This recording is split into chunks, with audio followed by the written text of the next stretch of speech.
Hey, gang. Welcome back to Monday Night Live Stream here at Joe Daddy's Garage and sometimes Joe Daddy's Workshop. It is Monday, December 28th, 2020.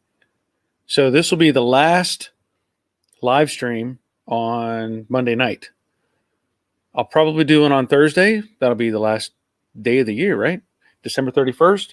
I usually do that at 3 p.m. in the afternoon, obviously. But that is Eastern time, New York time zone.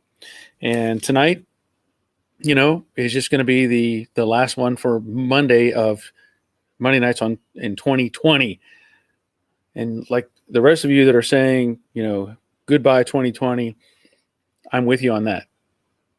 Let's hope that 2021, well, I would think it has to improve. Maybe. We'll see. There's a lot of junk going on, a lot of crazy stuff going on around the world, around the country, all over the place. But we're not really going to talk about that tonight. We're going to focus on classic cars, whether they be Mustangs or Camaros or whatever, Chevelles, Torinos, we'll run the gamut and see what comes out. But I'm glad you all are here. I already have 35 watching, which is awesome. And I've had some in the queue for a while. So give a shout out to Terry Keithley. Terry here, have coffee. See you in a little bit. Yes. Big Red. Hey, y'all. Hey, all. Everybody needs to say everyone ready to say goodbye to 2020. Yes, definitely. Leonard, just a little bit left before conversion time. Yes.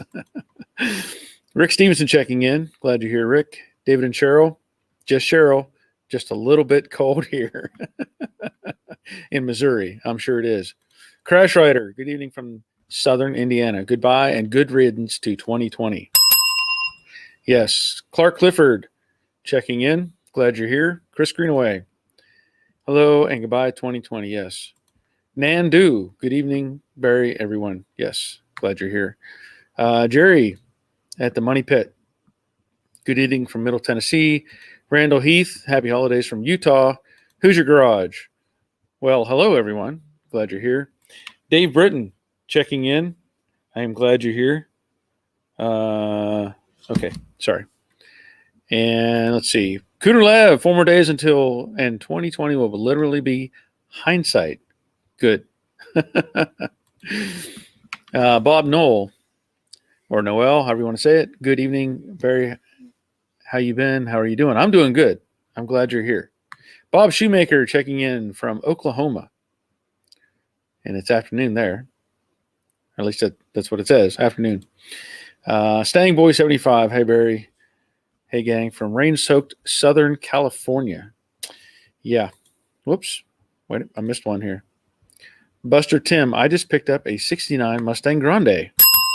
Good for you, man. Good for you. Gordon Cahoon. 2020 was a good year for Jade. Yeah, it was. Yeah, I'm not done yet, but it's getting closer. That's for sure. Harvey checking in from New Jersey. Chris, 3 feet of snow. It's not cold in southern U.S. It's warming up. It is warming up. I will say that.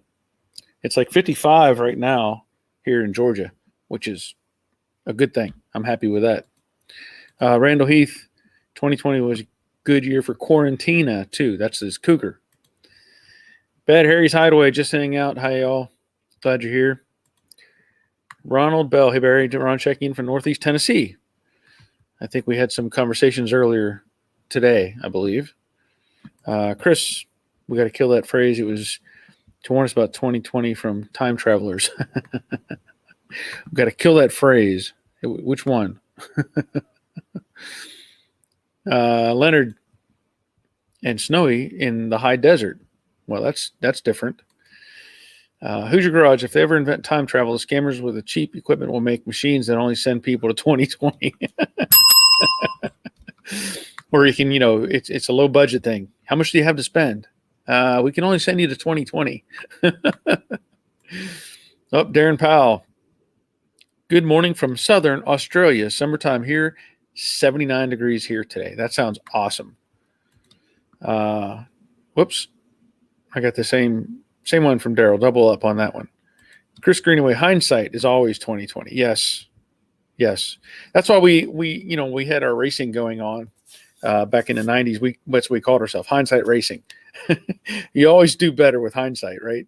And that was kind of our motto was, well, we figured out this mistake. Let's keep going. Let's figure out, the next mistake and keep going. So we always do better in hindsight.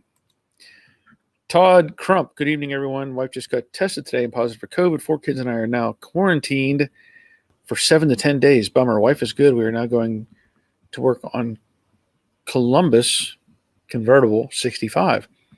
Well, I'm glad you have something to do. Sorry to hear about your wife being tested positive. Hope she's doing okay. I wanted to point out I had recently received a message from my daughter, our daughter. She was with us over Christmas around all of us, and family and stuff. And she had gone back to work the day after, whatever. Or no, she had gone to work the day before. That's what it was. And apparently one of her coworkers tested positive.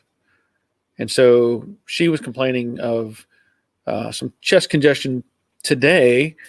And also she couldn't smell anything. So hopefully she didn't pass it on to the rest of us here. We haven't had any symptoms. So, if you need a mask, put it on right now so I don't get you infected, right? I think we're all good though. Yeah, 2020. Yeah, I get it. It's a dead phrase. Yep. Randall spent months removing and replacing quarter panel on passenger side. Most of the time watching this channel. Yesterday, I removed the quarter panel and wheelhouse on the driver's side in 1 day. Awesome. That's cool. Yeah, we're sorry to hear that, Todd. And I am so. Phil checking in from rainy California. I am glad you're here. Derek Pro. Hi, Barry, everyone. Hope you all had a great Christmas. Hope all is well. I think it is so far. And Leonard, hope everything works out for your daughter. Yeah, I do too. I don't know if I don't know. When we go out, we wear our masks and all that sort of thing. And I know for me and my wife, we take, vitamin C and zinc and vitamin D and try to use those things that are semi-natural to try to help control some of this. But whether it helps or not, I can't really say, but that's the rumor. But anyway, we'll find out probably in the next few days if something does come about, but I sure hope not. Todd, could use some help on how to jack up car, level it so I can start cutting out and welding new floors. Apron, you said I'm worried about car flexing. Well, Todd, let me look up here. Is it? Oh, it's a convertible. Okay. I guess the big question is, what condition are the rocker panels in? Is the inner and outer rocker panel solid? Actually, the inner and then the middle and the outer rocker panel, are they good and solid? Is it just the floor pans that are bad? That'll come into play. I have seen, I posted a link to David and Cheryl for the Vintage Mustang forum, to where somebody has some great pictures of where they did a bunch of cross bracing. So the biggest concern on something like that, especially convertible, is keeping the door openings from flexing, right? Well, if you take the doors off, which you're probably going to have to do anyway, you can make plates that bolt onto the striker or the hinge point and then come down. And I've seen people do it a couple different ways. They've made a plate that'll screw to where the striker is on the door opening, for the main striker, and then create a triangular piece that goes from both hinges and comes down to the striker, and bolt that in before you'd really do anything.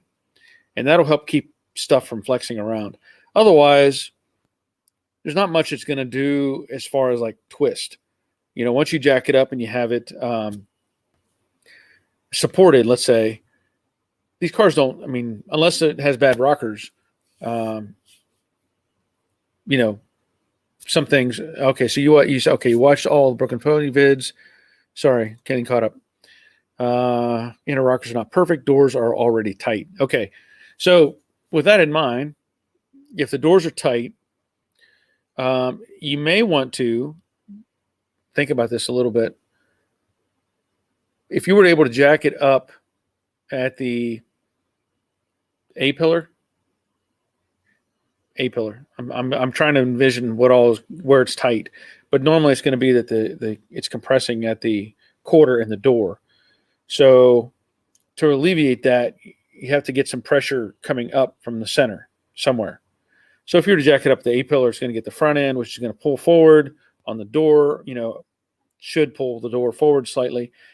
And you may have to adjust some of that as you take when you get ready to take the doors off. So let's say you jack it up a little bit and you get it to where the doors open and close real nice.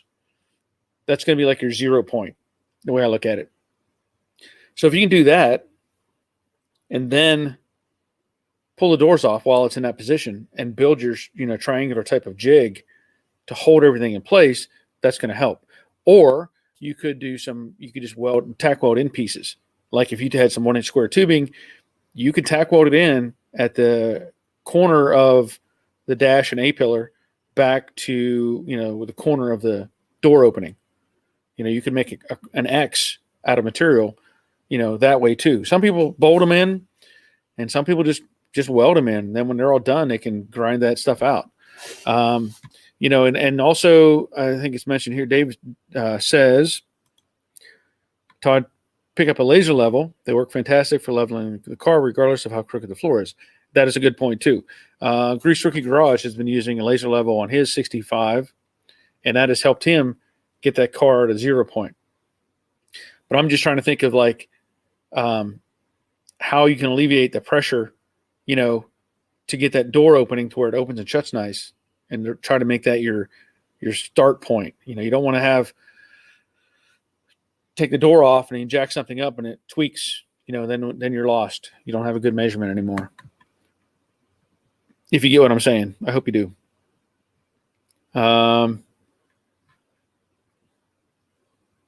Let's see. G Long, good luck, brother. Hope your family is safe. Happy New Year's. Happy New Year to you as well. Thank you. Chris, I live with a nurse. It's a miracle. No vaccine has been made in 8 months. We are nearing the finish line. Don't give up now. Yeah. Okay, so Todd, what year is yours? Cheryl's asking. I think I've seen that bracing of the convertible. Yeah. I didn't actually do any bracing on Brooklyn Pony. I just did a lot of measuring. Now, in your case, if you're able to salvage the rockers and the plates, that's going to help you a ton. And also, if you want to look up, I don't know what it is, the link. But if you send me an email to this email down here at the bottom of the screen. If you send me an email to that, I could probably send you a link to that guy, his 60, I think it's a 67, but it's not a convertible. It's a coupe. And he's put in all kinds of cross bracing. So I could probably send you a link to that just to give you some visuals. But that may help. Let's see. David and Cheryl, ours are not very good and already have one door off. Yep. Mach 1. I used datum sheets and kept checking every time I added or removed a panel. Did floors, trunk quarters, and tail panel, and it came out perfectly aligned. That is a good point. You could create your own kind of grid system to where you can measure things. My concern, though, is the fact that if it's already pinching tight on the door opening, that kind of concerns me a little bit, because you don't want to build back to that. You want to build it back to where the door gap is nice and the door opens and shuts easily. David Sherrill, the passenger door. Yep. You're welcome, Todd. 428 Power. Good evening, everyone. Revstoration. Good evening, everyone. Glad you're here. Mach 1. I didn't either. I used the datum sheets I mentioned earlier. Yep. Yeah. I mean, there's different ways of doing it, and some people have to approach it in different avenues, let's say. And of course, I've got tons and tons of experience doing this stuff, so I'm really comfortable just kind of knowing and measuring and fitting and testing and test fitting, make sure everything fits. But some people need a different way to do it, and that's okay. That's fine. It's not a bad idea at all to have datum sheets and have references that you can go back to, draw it out, measure things, and say, okay, well, this is off this much. I've had several people recently send me questions, and the questions were dealing with whether a quarter inch of out of like a caddy corner, let's say, it's out of square, a quarter of an inch, whether that's a big thing. And to me, it's not really, it's a quarter inch, but it's not really a quarter inch. It's really an eighth of an inch when you look at it, because if you compensate one or the other, it only moves an eighth of an inch to get back to square.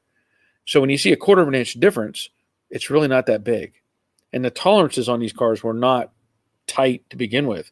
So anyway, that's things like that will mess with you. You're like, oh man, a quarter inch, that's a lot. Well, no, it's not, because if you have something out of caddy corner and you push it an eighth of an inch, it changes this measurement and this measurement at the same time. So good way to think about that, I hope. Yep. Hit the thumbs up. Yes. Chris. So what is the ultimate sleeper do you bury? Mine is any Mercury. Could have a sneaky 428 hidden in the engine bay. I think I'm going to default to a 63 Studebaker. I've talked about this before. There's one called the Flying Tomato. If you haven't seen it, Google it. Flying Tomato Studebaker. I think it was it Granatelli's? The Granatelli's were drag racing back in the early, 50s and 60s. And Studebaker had talked to them about wanting them to build a drag car, a race car. And they said, well, we'll build it, but you have to let us have access to everything on your shelf. And Studebaker's like, yeah, go ahead. Everything, whatever you want. So they built some super performance cars out of like a 63 not a Lark. It was a Daytona, Commander Daytona. And they had some that had, they put up superchargers on them, which, Studebaker come out with a supercharger in like 53, I think. And then, of course, later on, they had generations of the R1, R2, R3 packages. And there were some R4 packages, which are very super rare. I think people I don't know if Studebaker actually built them or if people took the ideas and built their own version of the R4. But, you talk about a car that would go fast in a straight line. Those are real sleeper cars because it's a family car. It doesn't look like anything fast. But I get your point. The Mercuries, you can definitely have something stuck under the hood that nobody knows about. And then you also go back to you could buy, what was it, 66, 67 Impala, Biscayne, and you could get it with a 427 in it and a 4-speed. Nobody's gonna look at that car and go, oh, that's a fast car. No, that's a genuine sleeper. There's lots of variables out there, but that's that. I'm going to go back to Studebaker. I grew up with these. If you haven't seen the video, I posted a video yesterday, of the junkyard. So, and I showed at that time, even that video, 92 it was from. There was probably 50 Studebakers in there, and at one time my dad had over 100 up in the junkyard, along with about 40 Corvairs. A whole bunch of stuff. But I even showed my brother's Studebaker 64 Daytona with a McCulloch supercharger on it that he put on. And I can tell you this. I remember riding in that car. He was probably 16 or 17, and we were going down a straight road. And I don't remember if the road was a little wet. I don't think it was. I don't know for sure. But he had the supercharger rigged up to a toggle switch. And that thing, we were flying down this 2-lane road. And all I can remember is he flipped that switch. And all of a sudden, I was looking out the passenger side window at the road. because it just broke loose. And we were doing like 75 miles an hour at the time when he flipped the switch. And that car just went, and we were going down the road sideways. And I was like, looking out the window, scared to death because, hey, I'm not in control of the car. My brother is, which is scary enough. Clark, check where the convertible top closes after you jack it up. That's a good point, too. That's a good point. Cycle that top. Yep. Thumbs up, Leonard. Thank you. What do you use to mitigate dust in your paint booth? You mean like when I'm spraying? Not much. I mean, I wet the floor. Currently, I've talked about this a little bit. Currently, I have just 2 box fans blowing out the back. And I've added to the wall between the main shop and the paint booth, I've actually cut holes in the wall for 2 foot by 2 foot filters. So those filters are going to be in there. But now what I think I'm going to do is make it a pressure booth. And my goal is to have at least 2, maybe 4 of those filters in the wall and put fans against the filters so that the air coming from the main shop is blowing into the paint booth and creating a pressure booth so that it's pushing out automatically. So if I open the door or something, it's not going to suck air in, it's going to push it out. So that's the plan. But I really haven't had much issue with the with dust. Jack W checking in. Need to get an update on your fastback. See how you're doing on that. Pedro, hi Barry. Hope you're good and healthy.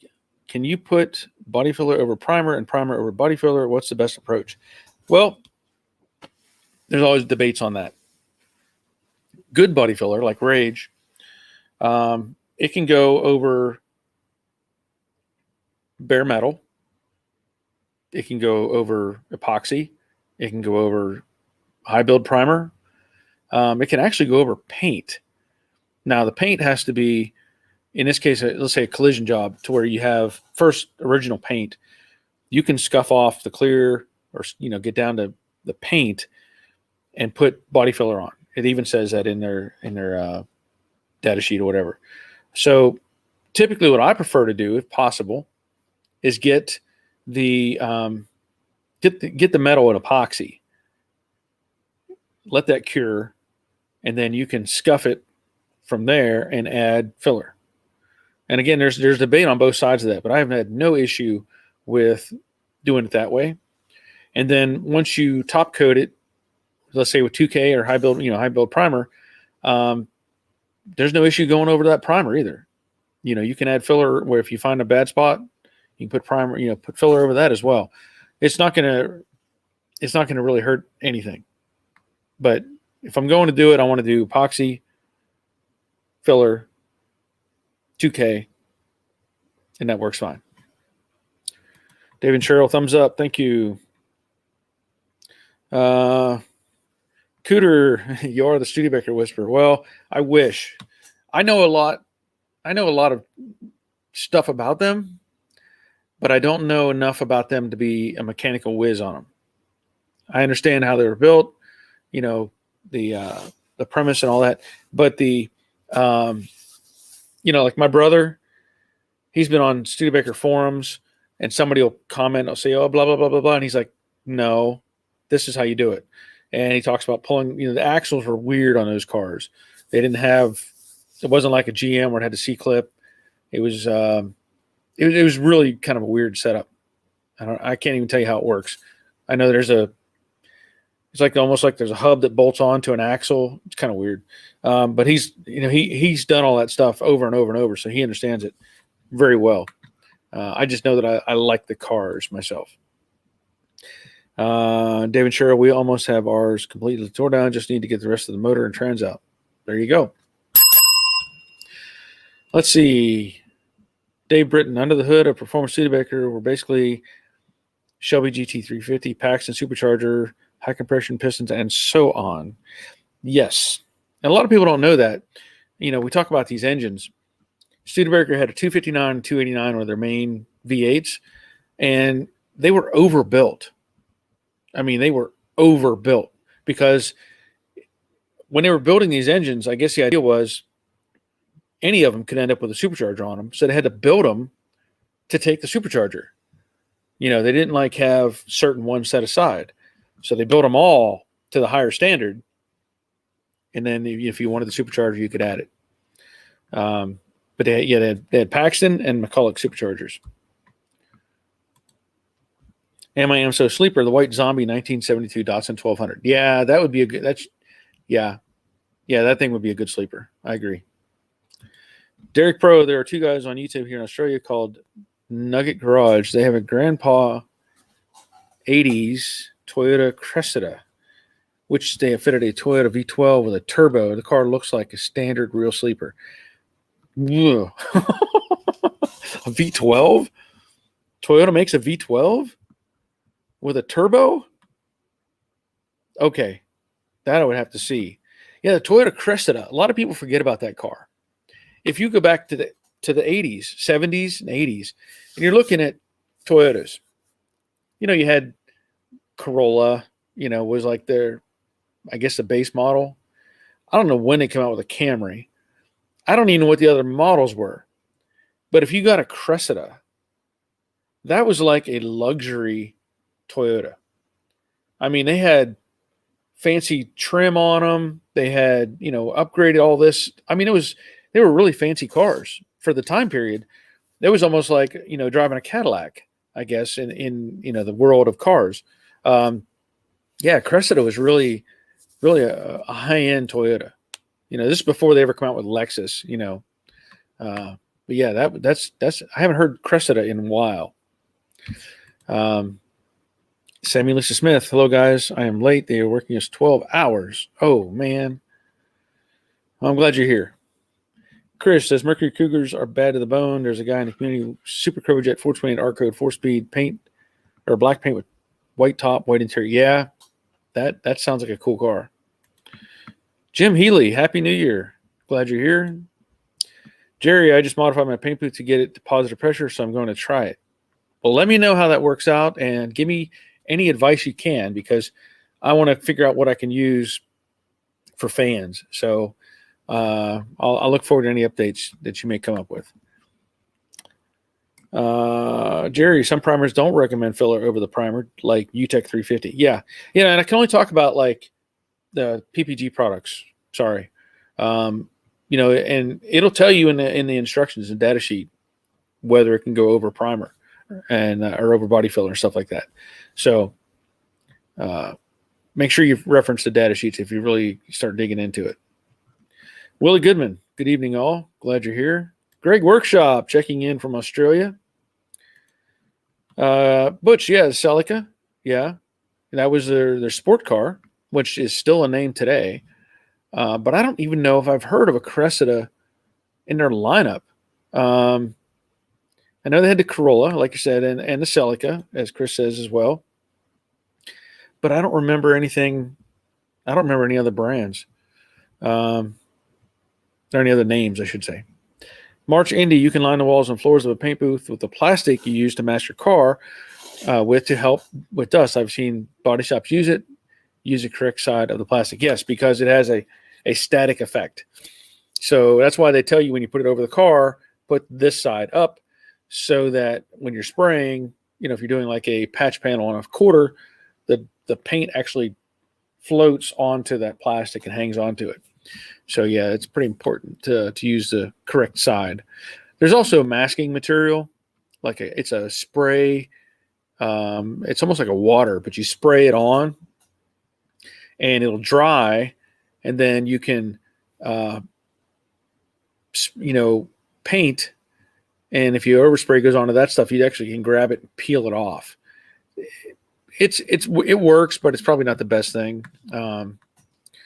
It's just something else I've heard over. We've used at the body shop before, and I think overall you could take water and like soapy water and wash it, and it'll break down and go off the car. So like if you were, you know, there's been movies out where you see somebody, they're driving a car and they, you know, it's red, and then they pull into a car wash and they wash it off and it's blue, whatever. I think that The I mean, for the movies they use probably just use a water-based paint, but I was thinking that you could use something like that, anti whatever it is. You could actually put that on your car, let it dry, spray it a color, then again go to the car wash and blow it all off. So if you're looking to do anything under the criminal.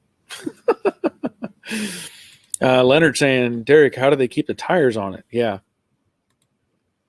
Derek, apparently there's a Toyota V12, but he's added a big turbo. It came out of a Volvo truck. Wow. Okay, so it's not a Toyota. Is it a Toyota? It came out of a Volvo truck, so maybe Toyota makes it for Volvo. Sounds like they're skipping a few steps in there somewhere. 68 Wally. Sorry, late to the party. Snowing outside. Well, I'm glad you're here anyway. And if you haven't yet, I want to point this out. You've seen Wally on here before. You've seen his Viewers Project videos on his 68 Mustang convertible. Well, Wally has started putting videos on YouTube. 68 Mustang restoration. Right there. 68 Mustang restoration. Go to his channel and subscribe. Wally, you already know, I've said it. You have a great way with explaining what you're doing, how you're doing it, and why you're doing it. And the videos you put out so far, 2 thumbs up, buddy. Those are really good. You're a natural at it. And I think you're going to, if you keep going with it, it could turn into something for you. So I'm happy for what you've done so far. Really, I wouldn't just say that. Willie Goodman, did you get the VW going for the grandson? Yes, I did, in fact. But he's scared of it. So if anybody hasn't seen, I talked about this last Thursday. I picked up this little, I forget who makes it. It's a Volkswagen electric, vehicle. And I bought the thing, and it worked fine when I had it. And then it sat in my garage for a period of time until Christmas came around. And I tested it, and the battery was no good. So I panicked. I'm like, oh, I got to get this figured out by tomorrow, which was Christmas Day. So I ended up finding a battery at Home Depot, of all places. And the only challenge that really came about with finding that battery was they had it in my local Home Depot. Amazingly enough, a little 6-volt battery. It's like this wide. But the battery that came with it, the terminal connectors, they were soldered to the battery. Great. Now what? So I had to figure out, I was trying to use a soldering iron because I didn't really want to get heat, going into that. That wasn't working. So I ended up I figured the battery's junk anyway. I cut the terminals off. They're just flat tab terminals. Cut them off. And then I had put it in my vise and used the, butane or the, butane. Used the MAP gas, whatever, and heated it up and pulled the terminals out. So I was able to transfer the wiring. So he's, but now he's got to learn. He's scared of it. When he pushes on the pedal and it takes off, he freaks out, but he's only July, 18 months, something like that. So he'll figure it out. But I'm glad you asked. Derek, very difficult, Leonard. Okay. Marshall, which Rage filler do you use? I see handful. I use Rage Ultra. I'll show you. This is all I've used for several years now. There's another one out there. It's Rage. Well, there's Basic Rage and Rage Ultra, and then I think Rage Ultra Gold. And this is what I've been using. And there's links on my Amazon page. So if you're going to buy it, if you want to, buy it through Amazon. But that's what I use. And I'm very happy with it. Very happy with it. Brendan's Garage. Afternoon, Barry, and everyone. Rainy weather over Christmas. Back at work now, and weather is beautiful. Hope New Year breaks. Okay. Hope New Year break weather is better. Oh, okay. Gotcha. Yeah, I'm waiting for the warmer weather. I'm not a fan I hate cold. Dave Britton. The Crested was made between 76 till 92. 92? I can't remember seeing one after the 80 something. Chris had an argument the other day. People say my Firebird is a fastback design. Due to the glass not being set flush into the roof. Not being set flush. I don't know that I wouldn't call it a fastback. It's actually a coupe. Fastback is a term. Let's say, the Mustangs. Okay, fastback, you get it. It's a long slope back of the car.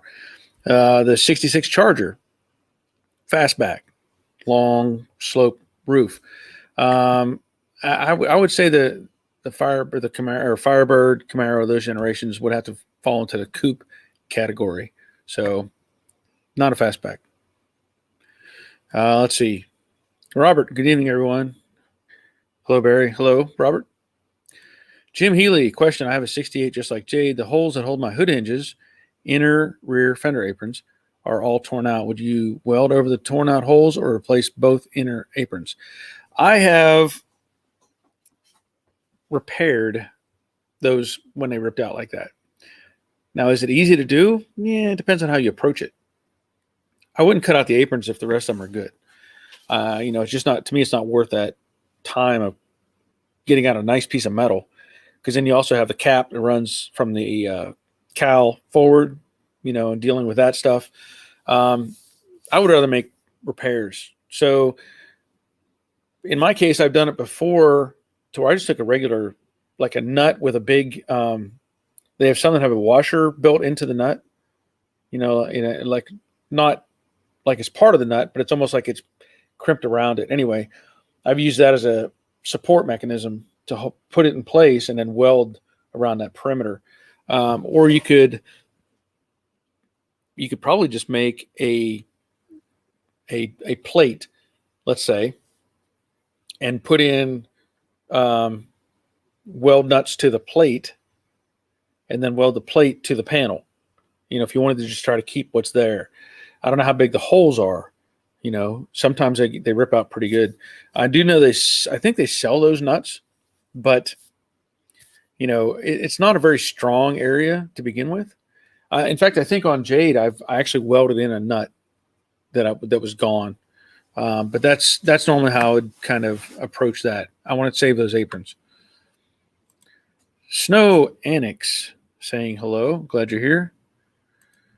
Wally, yep, you're welcome, man.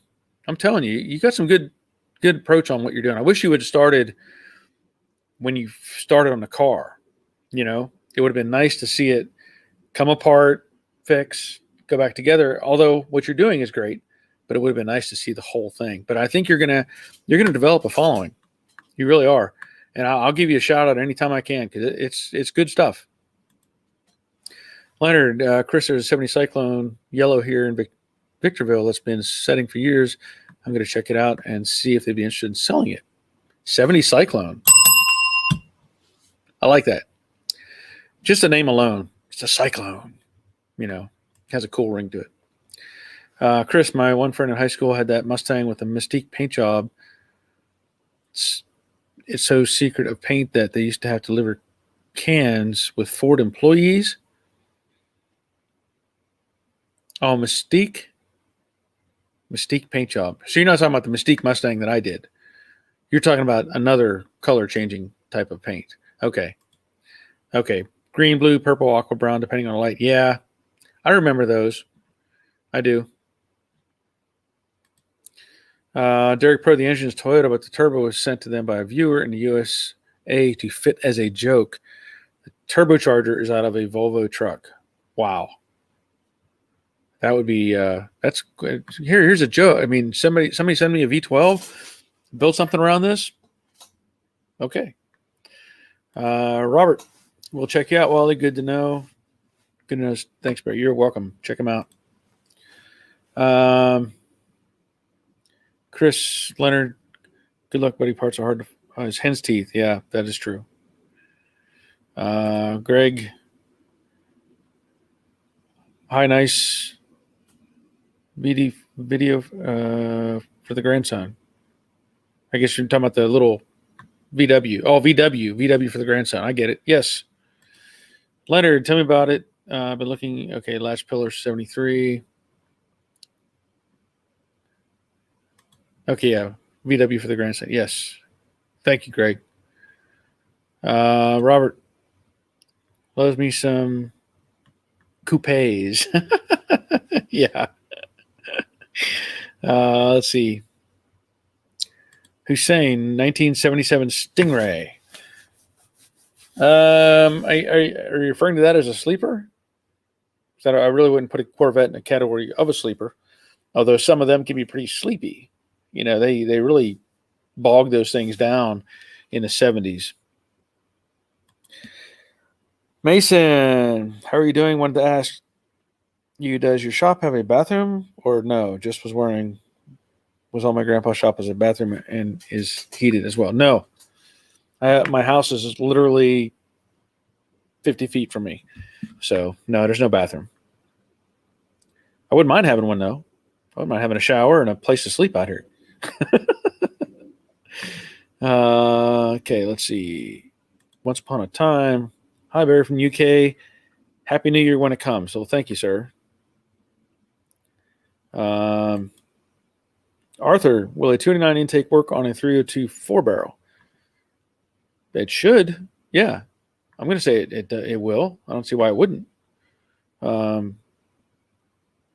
Yeah. And I mean, if you're going from to a 302 to a 351, that would be a problem, I believe. But if you were just doing a 289 302, that's really pretty much the same engine. Jerry, hey,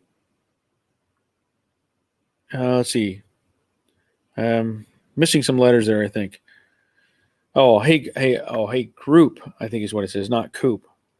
I have been summoned to dinner and it is my best to go. And it is my best, so good evening and thanks for the team. Happy New Year. Thank you, Jerry. Glad you're here. Enjoy your dinner. AMG, I have a 71 Chevelle. Besides general maintenance on fluids, do you recommend any other things to look for maintenance? I mean, wear and tear on brakes, stuff like that. Really not much you can do besides keep up the fluids. You can check tie rod ends, things that are going to be mechanically involved. Steering, if you got some play in the steering. Also, steering column. If you got any play in the steering column, like it has a tilt wheel or something, and you got some play, I did a video on how to tighten that up. It's in here somewhere. Otherwise, just keep the fluids up and check your expendable parts, brakes, stuff like that. But otherwise, I mean, just drive it and enjoy it. Mason loves Corvettes. Yeah. Chevy Box 9, just subscribe to Wally's channel. Good. All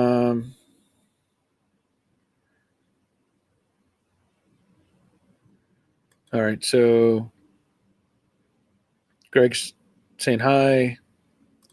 Mason, one of my friends, has a 73 Chevy Corvette. It's got a 383 stroker motor, and it's also got a Holley Sniper carburetor on it as well. Well, that should be a runner.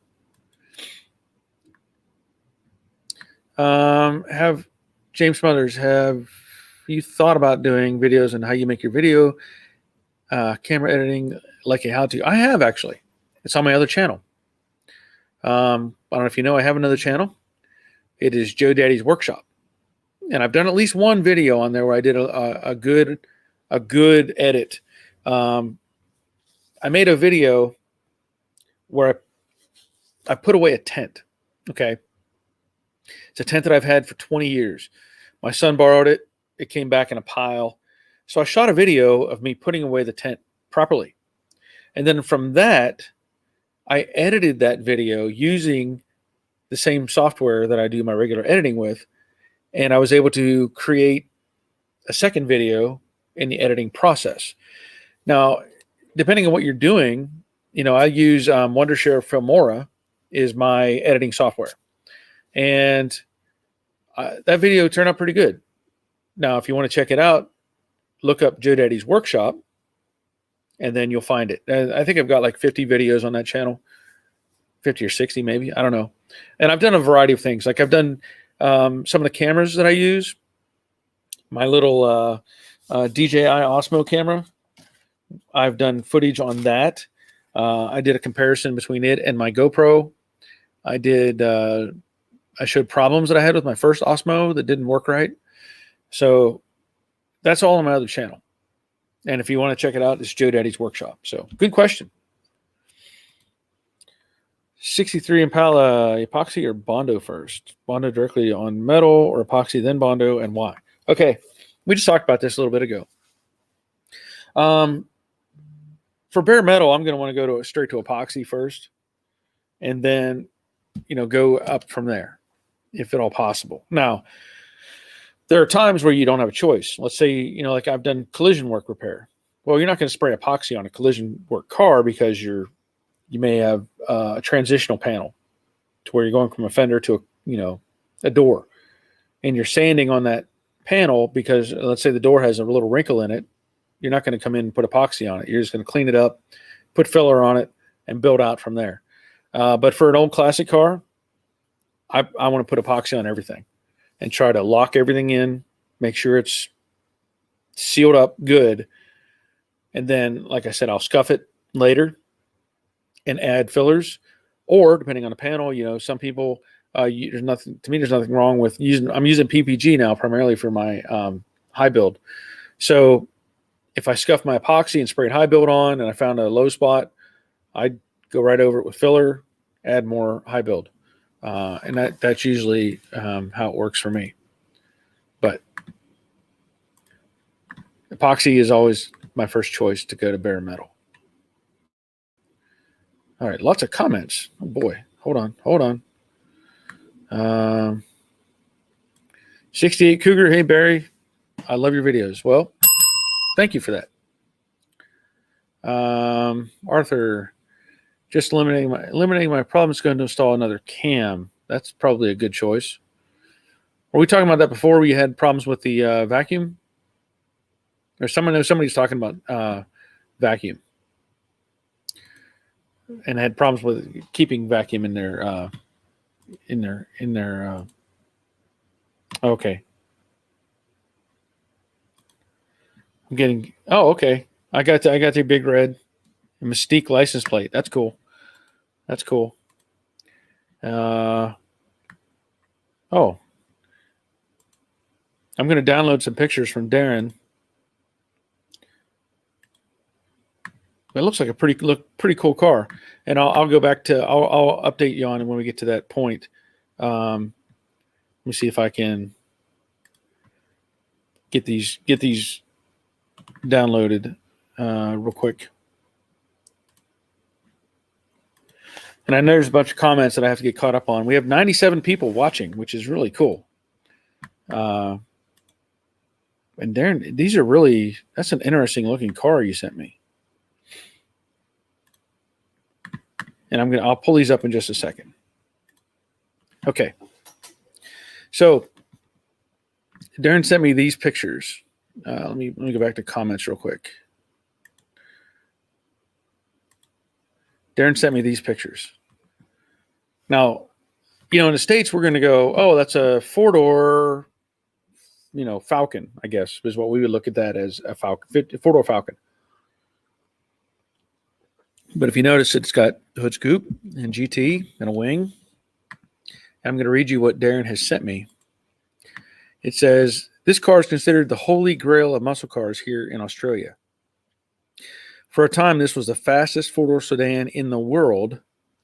It was powered by a 351 Cleveland, producing 382 brake horsepower with top loader and Ford 9-inch diff with Detroit locker. 0 to 60 was 6.4 seconds, quarter mile, 14.4 top speed to 140 miles per hour at 6150 RPM by a Boss rev limiter.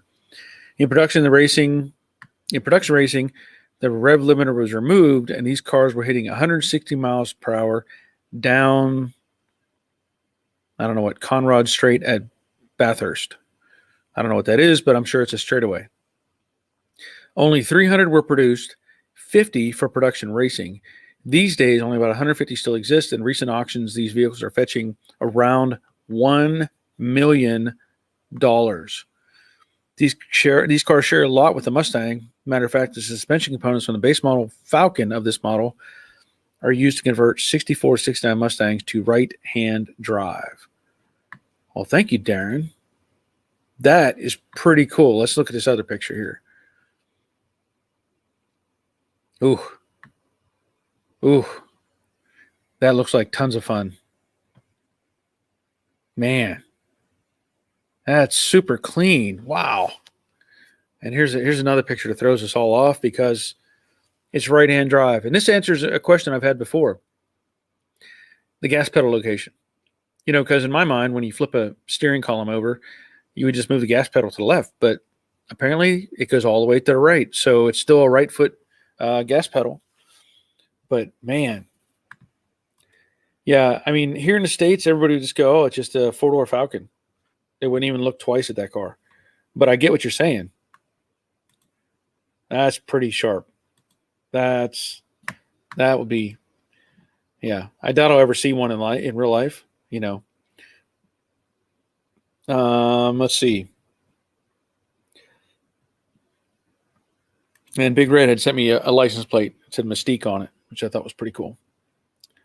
Let's see. Oh, Hussein, I'm considering buying one. It's my first time. Any tips or advice? 1977 C3. I mean, I'm not going to have a lot of advice. I think that, you know, what that body ran from 68 up until 81. Am I right? I'm going to say that's right. 82 maybe. Pretty much the same body. There's really not much that I can offer or suggest on it. I've worked on one, a 69 model. And I can't say, I know I have a friend who has one. It's about that era. She's had some electrical problems. Can't really say what exactly. But, you know, that's as far as I can go on that. Those cars, that generation 77 wouldn't have had any bumpers on it. It would have been all fiberglass. So those are kind of, you know, things and it really doesn't matter to, you know, if you're just buying it to build it. You can do it however you like, but don't have a lot of advice. I know I can't say for sure if those are still I guess there were vacuum operated headlights on those. Some people converted them into recessed, you know, standard lights that would be with a piece of glass over the front, but that's about as far as I can go on that. 68 Cougar. I'm building a 68 Cougar all the way up here in Ontario, Canada. Awesome. Sammy Lisa Smith, will you be posting any more junkyard videos? It was nice. You sound like you was 10. Well, I blame that on the audio equipment. You know, the camera, the cameras in that time period weren't that great, as you can tell by the video. But yeah, I did sound quite young. I will admit to that. But I can't say what I have recorded as far as junkyard videos. But everybody that's seen that video is obviously they've liked it. You know, I didn't really think much of it. I'm like, well, should I put this out there or not? I don't know. But it had a lot of good footage on it and related to a lot of the things I talk about. So I'm going to go through some of the other tapes that I have. The situation right now, I was just converting tapes when I stumbled upon this one. And I have probably 25 of these tapes, VHS-C tapes, which is the bigger, you know, or little VHS tapes. And with those, the bulk of those are just going to be family stuff. You know, kids singing at school or whatever. And I don't know exactly, like, by chance, I found some footage on one of the tapes that I made of it, like it was snowing at our house here in Georgia. This was about 92, 93. And I was out of my garage, my house garage, and I'm filming just random stuff in my house garage. And one of them was my 1966 Boland's tractor that I'd rebuilt. Then I looked in my home garage, and my toolbox, my little toolbox that I had up on top of a wooden bench that I built. and I'm going through all the drawers looking at Craftsman wrenches and junk. And then I turn, and there's the 47 Studebaker truck that I was building that I stupidly sold. But it's probably the only video shot I have of that truck. So there's stuff on there that I need to look through and see what's there. I also found video from, I think it was 92, Wings and Wheels, which was here at Atlanta Motor Speedway, which is just down the road from me.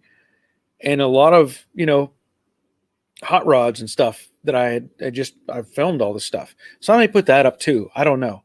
And then there's also some footage of, that video that I put up, there was actually race footage from my brother at that little racetrack we used to race at.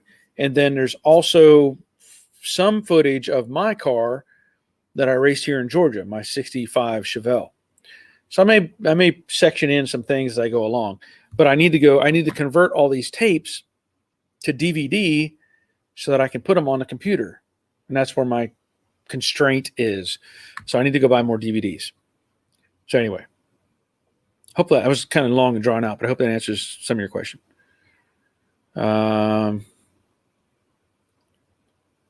Okay. So Chris has a question for the 68 Cougar, I believe. Is it what model? Dave Britton. Barry, have you noticed that a transmission from a 67 Mustang won't bolt up to a 65 engine? I have not noticed that, but I think, isn't there something wrong with the bolt pattern? Like it's missing one or something is out of sync? I'm not sure. I don't know what the difference is, but I'm sure you do. But I have not had to deal with that. Renegade's Garage. Hello, everyone. Glad you're here. AMG, I'll catch your video on tightening steering wheel vids. Yep. Well, I actually have Chevelle vids on there. I did one where I replaced the backing plate because it was bent on the left rear of that car.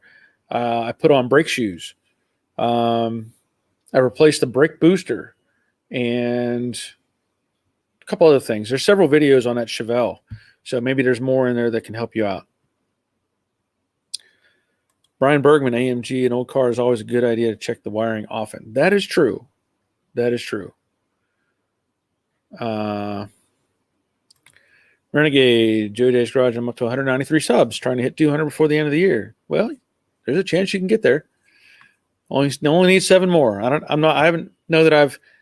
can't say for sure I've subbed to your channel, but I probably should check it out and see what you have. I don't know what your videos cover, but I may have to look at that. Once upon a time, I think having a bathroom in the shop is a crappy idea. Yeah. Let's see. Leonard, Chris, I go around to local pickup parts. All right. So he's talking about that. Yeah. Check out your vids on the other channel. Yeah. Check those out. Like I said, there's some editing stuff on there. There's some time lapse on there. Man, there's a bunch of comments I got to get caught up on. And there's, with the side conversations, it kind of, I have to keep looking through them to see what's what. Once upon a time, I've been enjoying the panel work vids on Jade. Great to see. Yes. Mike's Mustang. Small block Ford factory style new mechanical fuel pump with pressure only around 2.5 to 3 pounds. You think bad pump or restriction possible? I'd like to see around 6 pounds. What do you suggest? So you have a new mechanical fuel pump with pressure only 2.5 to 3 pounds. Well, what's it rated for? I don't know what the standard rating is on a mechanical fuel pump. Secondly, what restrictions do you have? So I'm assuming you're measuring that pressure at the carburetor, so it's coming through the filter. It's possible you could have a restriction somewhere in the line. I don't know. There's the status of what you have as far as fuel line or tank or any of that sort of thing. I've had issues where stuff has accumulated in the fuel line, and I've had to take the hose off and blow backwards through into the tank to verify that it was, flowing properly. But there are some variables there, so I don't have a good answer for you at the moment. Arthur. No, just having trouble keeping the engine running. Once it gets warm, it doesn't want to run very well. I've tried 4 different carburetors, and now I'm trying another camshaft. Well, that doesn't sound right. Doesn't want to stay running once it gets warm. You sure it's not an electrical issue? Like distributor or something? Because if you've gone through 4 different carburetors, I wonder if you don't have some sort of electrical issue where something gets warm and it stops functioning very well. I've seen that happen. You may want to shoot through your electrical stuff and see what's what. Just a thought before you start digging into a cam. Verify all that stuff's good. 68 Cougar, I'm doing the same power steering conversion as Jade. Any problems you ran into during install? Well, I did a combination install. So I put in the Vintage Air bracketry. And so I had to modify some things to make those brackets interact, but that was pretty minor. The only thing I will suggest, and I'm going to have to modify it on Jade as well, is the return hose. The pressure hose, and I won't even mind replacing both. The pressure hose is short, it's a good enough length. And I don't know if I can't remember if I cut the pressure hose or if it was already short, but it brought it really close to the headers. I don't like that. So I'm probably going to lengthen the return hose so that it's away from the headers. And here's where I probably got caught up. When I was building this, I didn't have the engine and headers and all that stuff in the car, so I really didn't think about it. I just thought, okay, this looks nice, where I had it, flowing around the shock tower. Well, once I got the engine in and headers, it was really close. So I'm going to have to modify that. So just consider that as you're doing it, that there may be, if you come around a shock tower, it may be kind of close. So if it is, and the hose is long enough, make it long and kind of flex it up the tower so that it's up and out of the way. So that's the only thing that I really had a problem with that I need to address. Well, that's a good question. The carburetor question we had from Mike's Mustang. Nick is saying, what kind of carb do you have? Certain carbs do not like pressures above 4 PSI. So that's a good point too.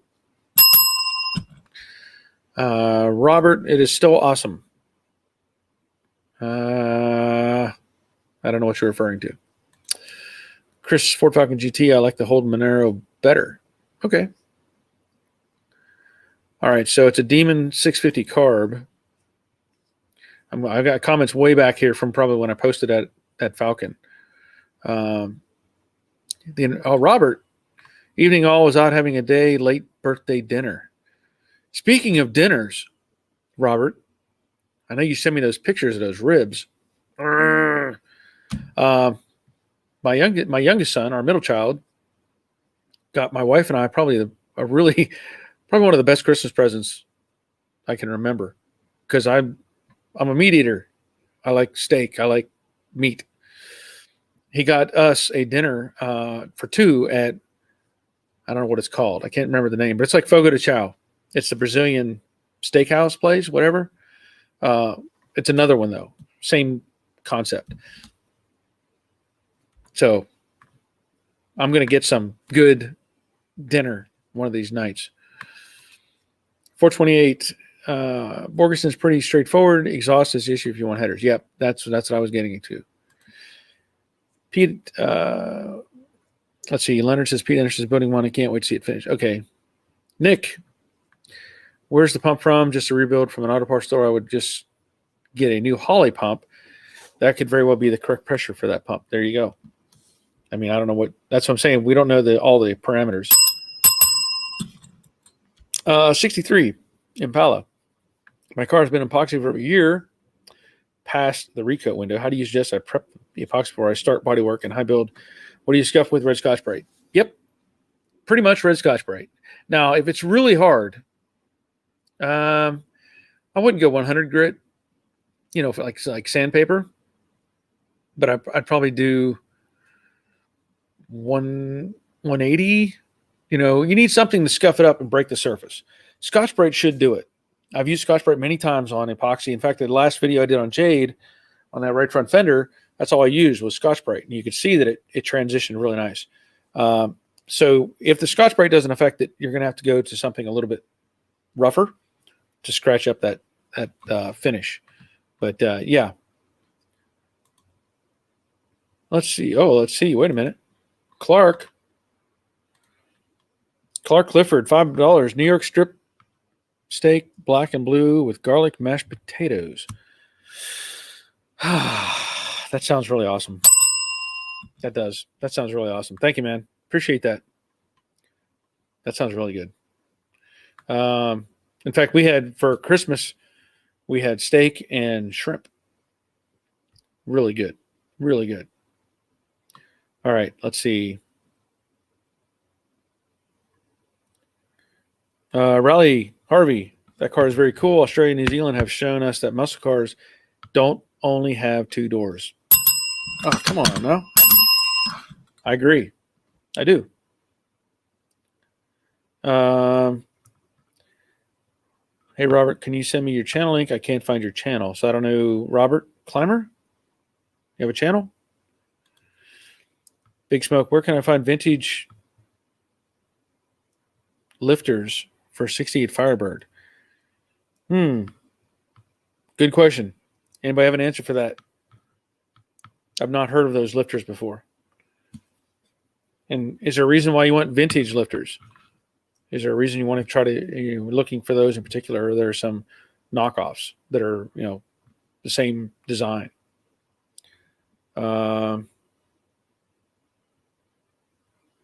Okay, so Mason Robert doesn't have a channel. Hussein, you're welcome. Let's see. Sheet metal, we're talking about different things. Thumbs up, folks. Yes, thank you. I'm getting lots of side comments that are part of other conversations.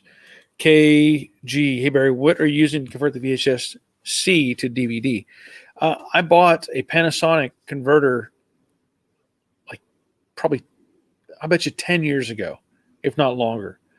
And it has been sitting there in my living room or bedroom. And my wife used to use just the VCR part for like exercise tapes and stuff like that. And I bought it specifically to do the conversion of these tapes years ago. And I never really got around to it. I just kind of left it sit there.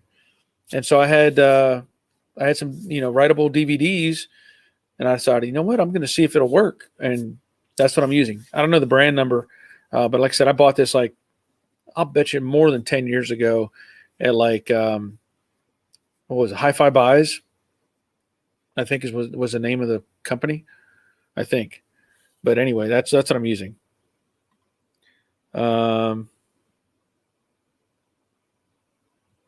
Robert, that junkyard video was so cool. I saw cars I have not seen in 45 years. Yeah.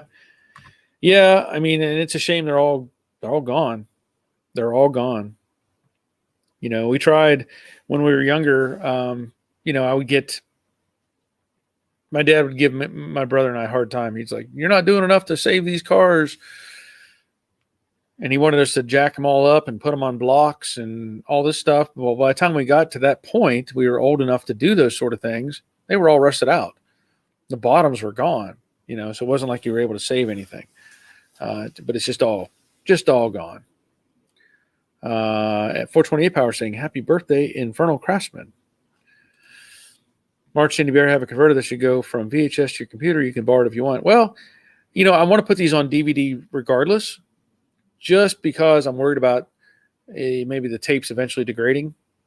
So if I have it on DVD, at least I have something to prolong that, but I appreciate the offer. The other part that I have to do is I have probably 50 tapes of, what is it? What's the next version they had? The little tapes.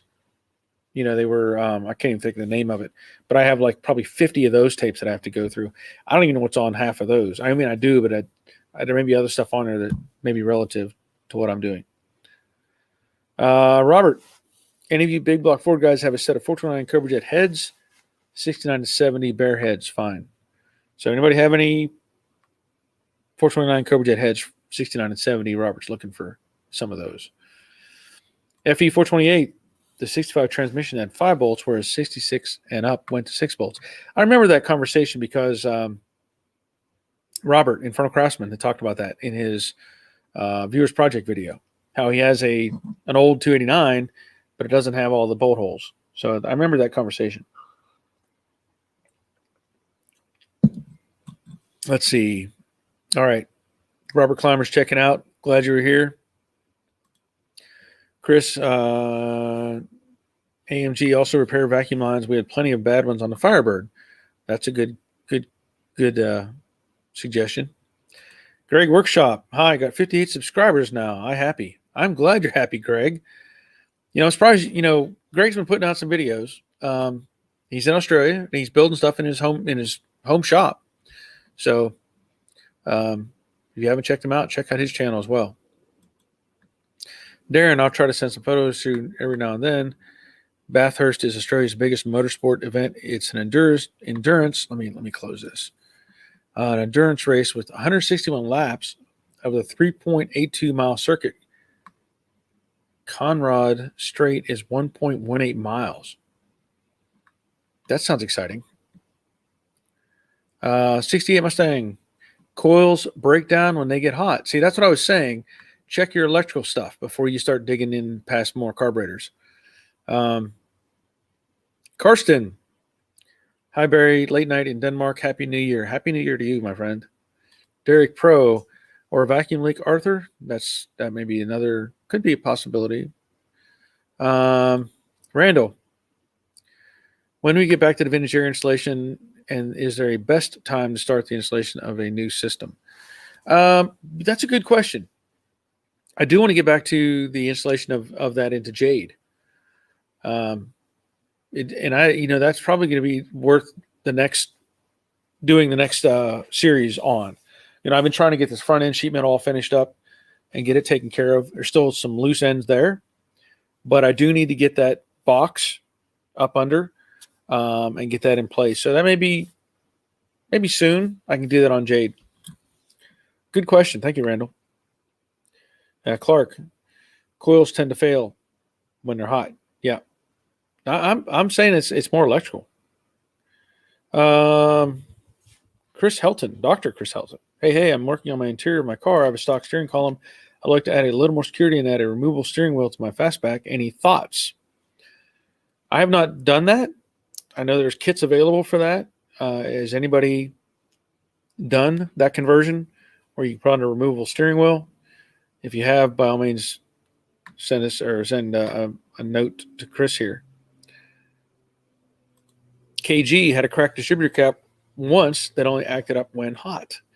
See, that's what I'm leaning towards, is being more of a electrical issue. Nick, yeah, that coil comment is a good idea to check. If it's an old Mustang, the resistance wire can cook an aftermarket coil. You could remove the resistance pink wire. You would remove the resistance pink wire. So that's that. Again, we're on the same page here.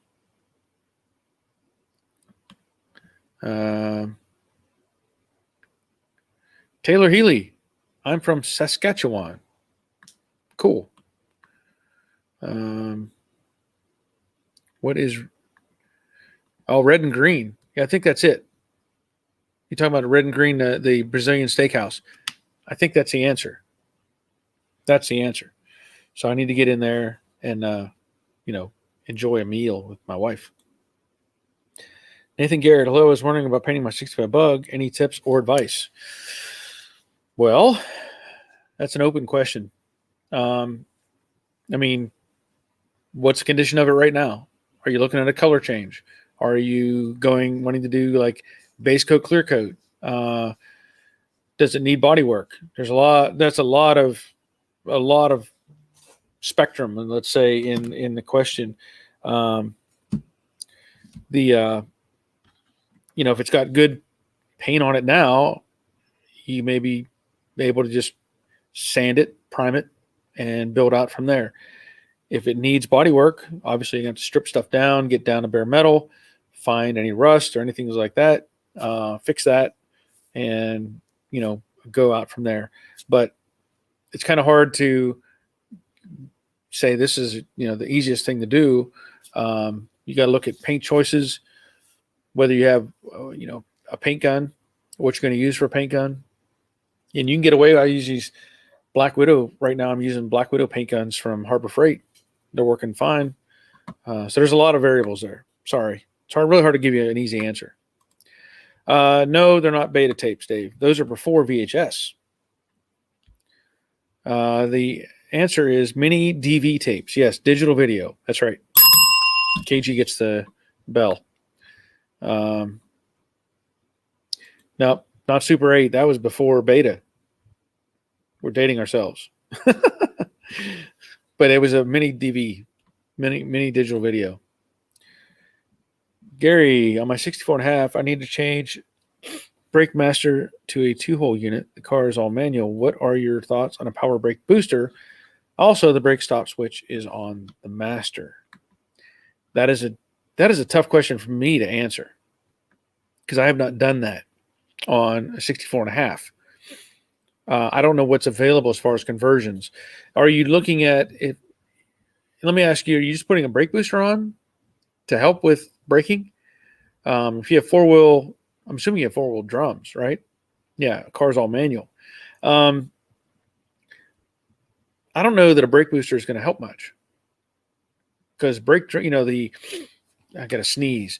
The manual brakes, I'll say you're going to end up with usually when they're functioning properly, they'll lock up fast. Let's just say that. So if you're going to stomp on the brakes and want to stop, you push hard and fast, they have a tendency to lock up faster than disc brakes. So adding a booster may enhance that. I don't know for sure, but that's just my opinion. Otherwise, I don't have an answer for you on the master cylinder because I have not done that conversion. If anybody has any input for Gary, let him know. David and Cheryl, good night, everyone. Please be safe and Happy New Year, everyone. Thank you. Wait a minute. Kenneth.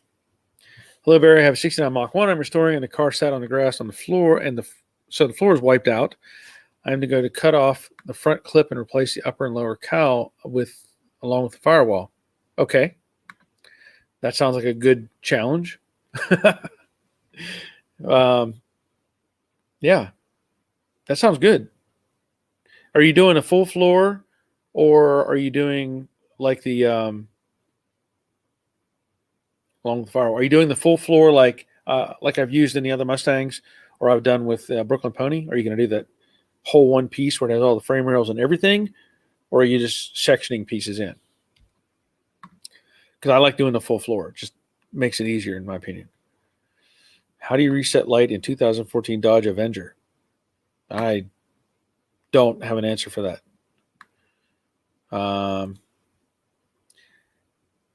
Greg Workshop, Happy New Year, everyone. Thank you, Greg. Kenneth, what do you suggest I do first, the cowl or the firewall? I am new to this. Okay. Well, let me think about this a minute. Because the 69 and the 70 have a bolt-in upper cowl.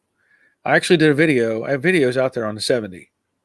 I replaced the cowl on a 70 sport roof. It wasn't really a Mach 1, but I did replace. If you look it up, if you look up 1970 Mustang on my channel, you'll find that.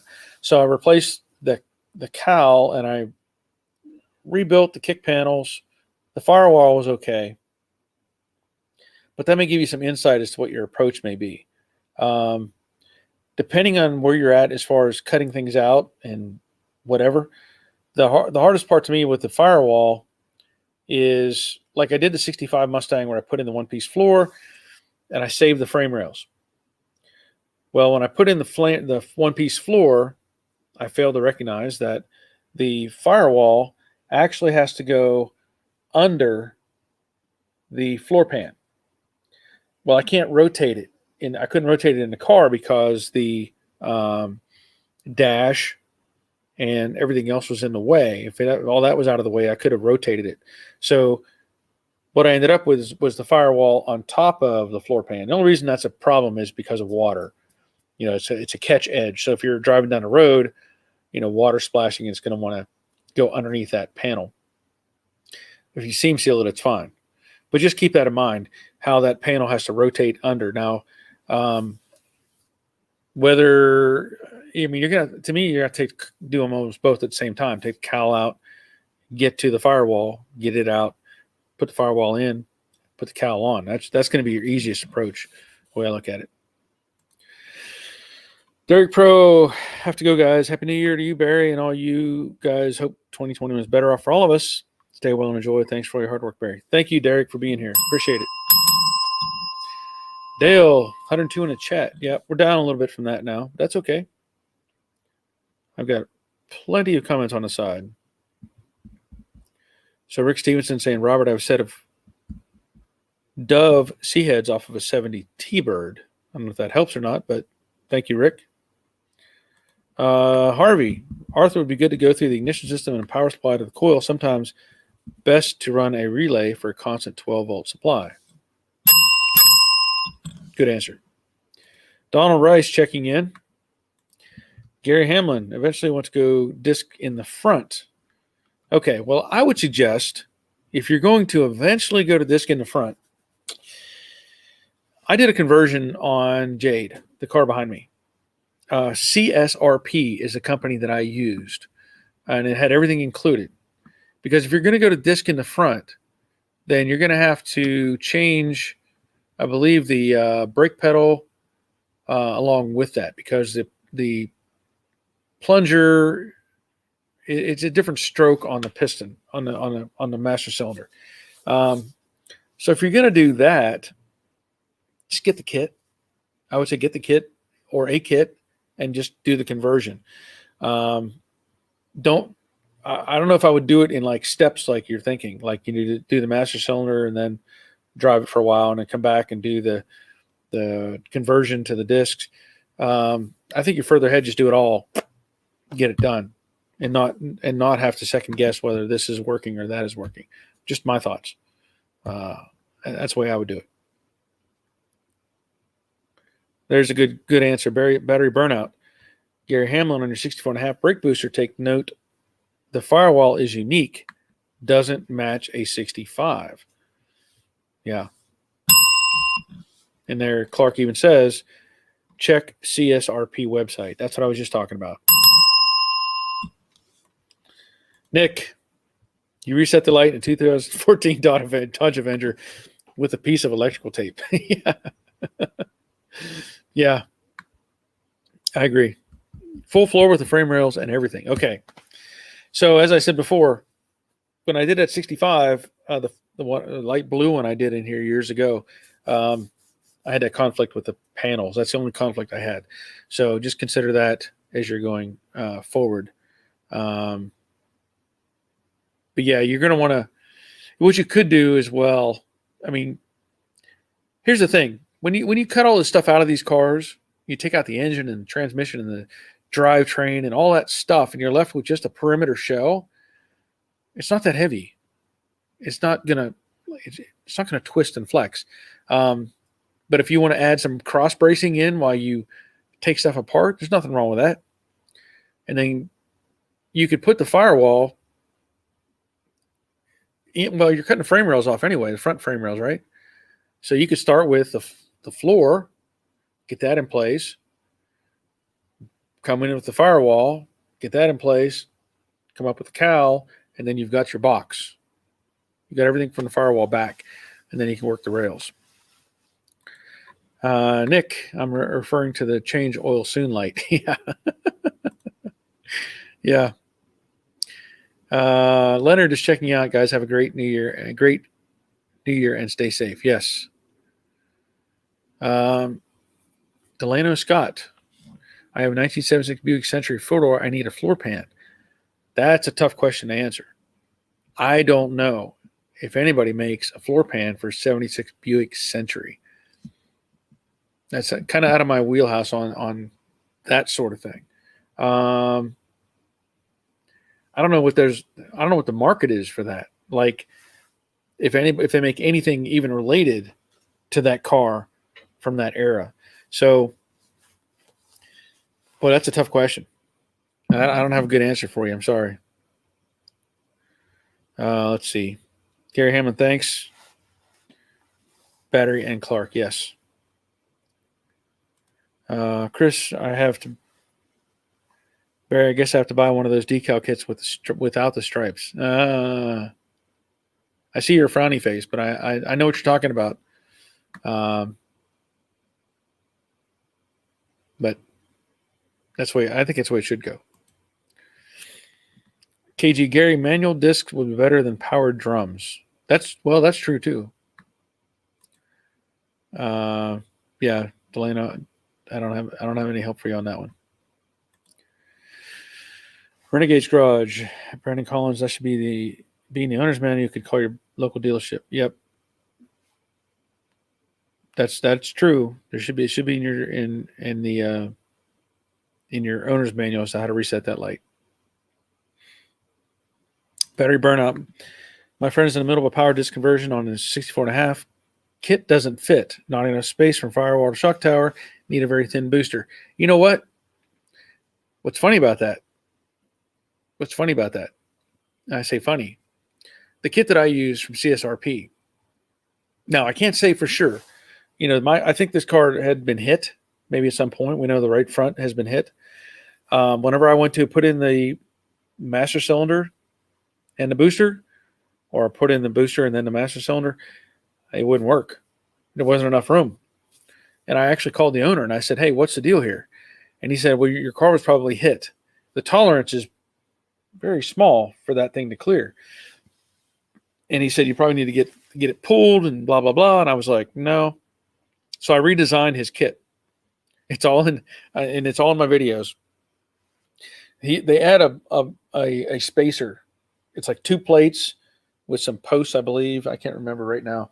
And the spacer compensates for whatever. I don't even know what terms I want to use. I ended up modifying that spacer, made it shorter, and it took care of my problem. So it's all in my videos. That's been a while ago, but it's in the Jade playlist. But that was one issue I had as well.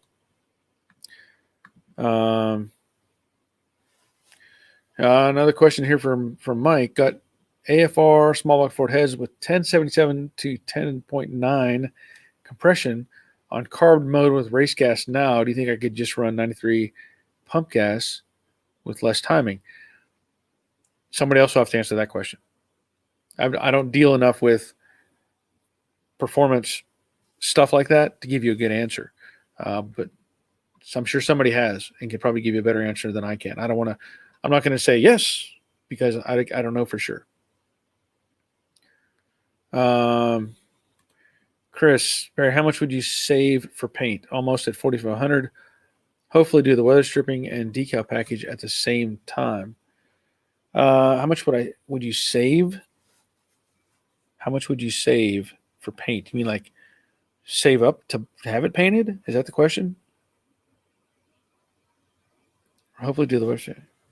I don't have an answer for that because I can't tell you what a shop is going to charge you to paint. I know I have my options for buying materials and stuff like that, but I don't have a good answer on that. Thomas Baloo. Hi, Barry. Hi, Thomas. Clark, CSRP will give you a few options. I chose SN95 front rotors, power brakes for manual trans. I don't remember the other options. Okay. Well, there's your answer for the Avenger light, depending on what the light is, but change oil light. So turn off the vehicle, turn key to run without starting engine, fully depress gas pedal to the floor 3 times in 10 seconds, turned off, done. So there you go.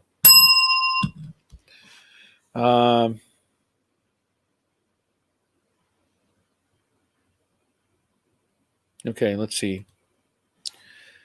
Donald Rice turnkey. Okay, we're going to skip on past that a little bit.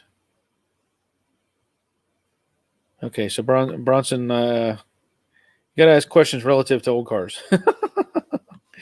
Joe G started restoring a 68 Mustang convertible and found your Brooklyn Pony Series. Thanks for saving me time with all of the instruction. You're welcome. Renegades. Okay, let's see. Chris, 10.7 should be fine with less timing. There you go. So there's an answer for the compression and running. 68 Mustang restoration. Wally, yes, I have a 1075-1 and run 93 no ping, 38 total advance. Good answer. Hope that helps. Better Burnout Fred said something about a Fairlane or a Falcon had a thin booster that they used to get for free at junkyards in the 80s. Worked great. Info from Perry's Pony Express. So there you go. Good answer.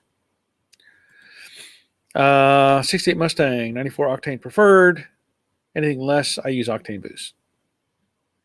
And Robert, Infernal Craftsman. Your 76 Century is an A body, and the pan is the same as the El Camino Malibu, etc. There's virtually no support for 73 to 77 for new full pans. Thank you, Robert. Appreciate that. My coffee's cold. I told my wife to get me one of those little heaters, a little plate you can set your coffee on.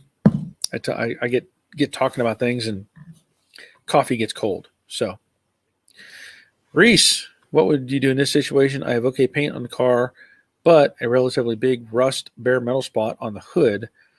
Should I spray a small patch of primer or do the whole hood in primer? Relatively big rust bare metal spot. Well, that's a tough question because what caused it to do that? If it's just a bad, like something scratched it and it worked its way into it, I don't know. Or is it something bad with the paint in the hood? And once you start sanding it might actually propagate and you'll find more problems as you go along. So I don't have an easy answer for that. For me, I'm probably going to want to strip down the whole hood, but I don't know how big your metal spot is on the hood. Have you posted that on Instagram? Maybe I didn't see it. But I'm probably going to want to strip the whole hood, to be honest.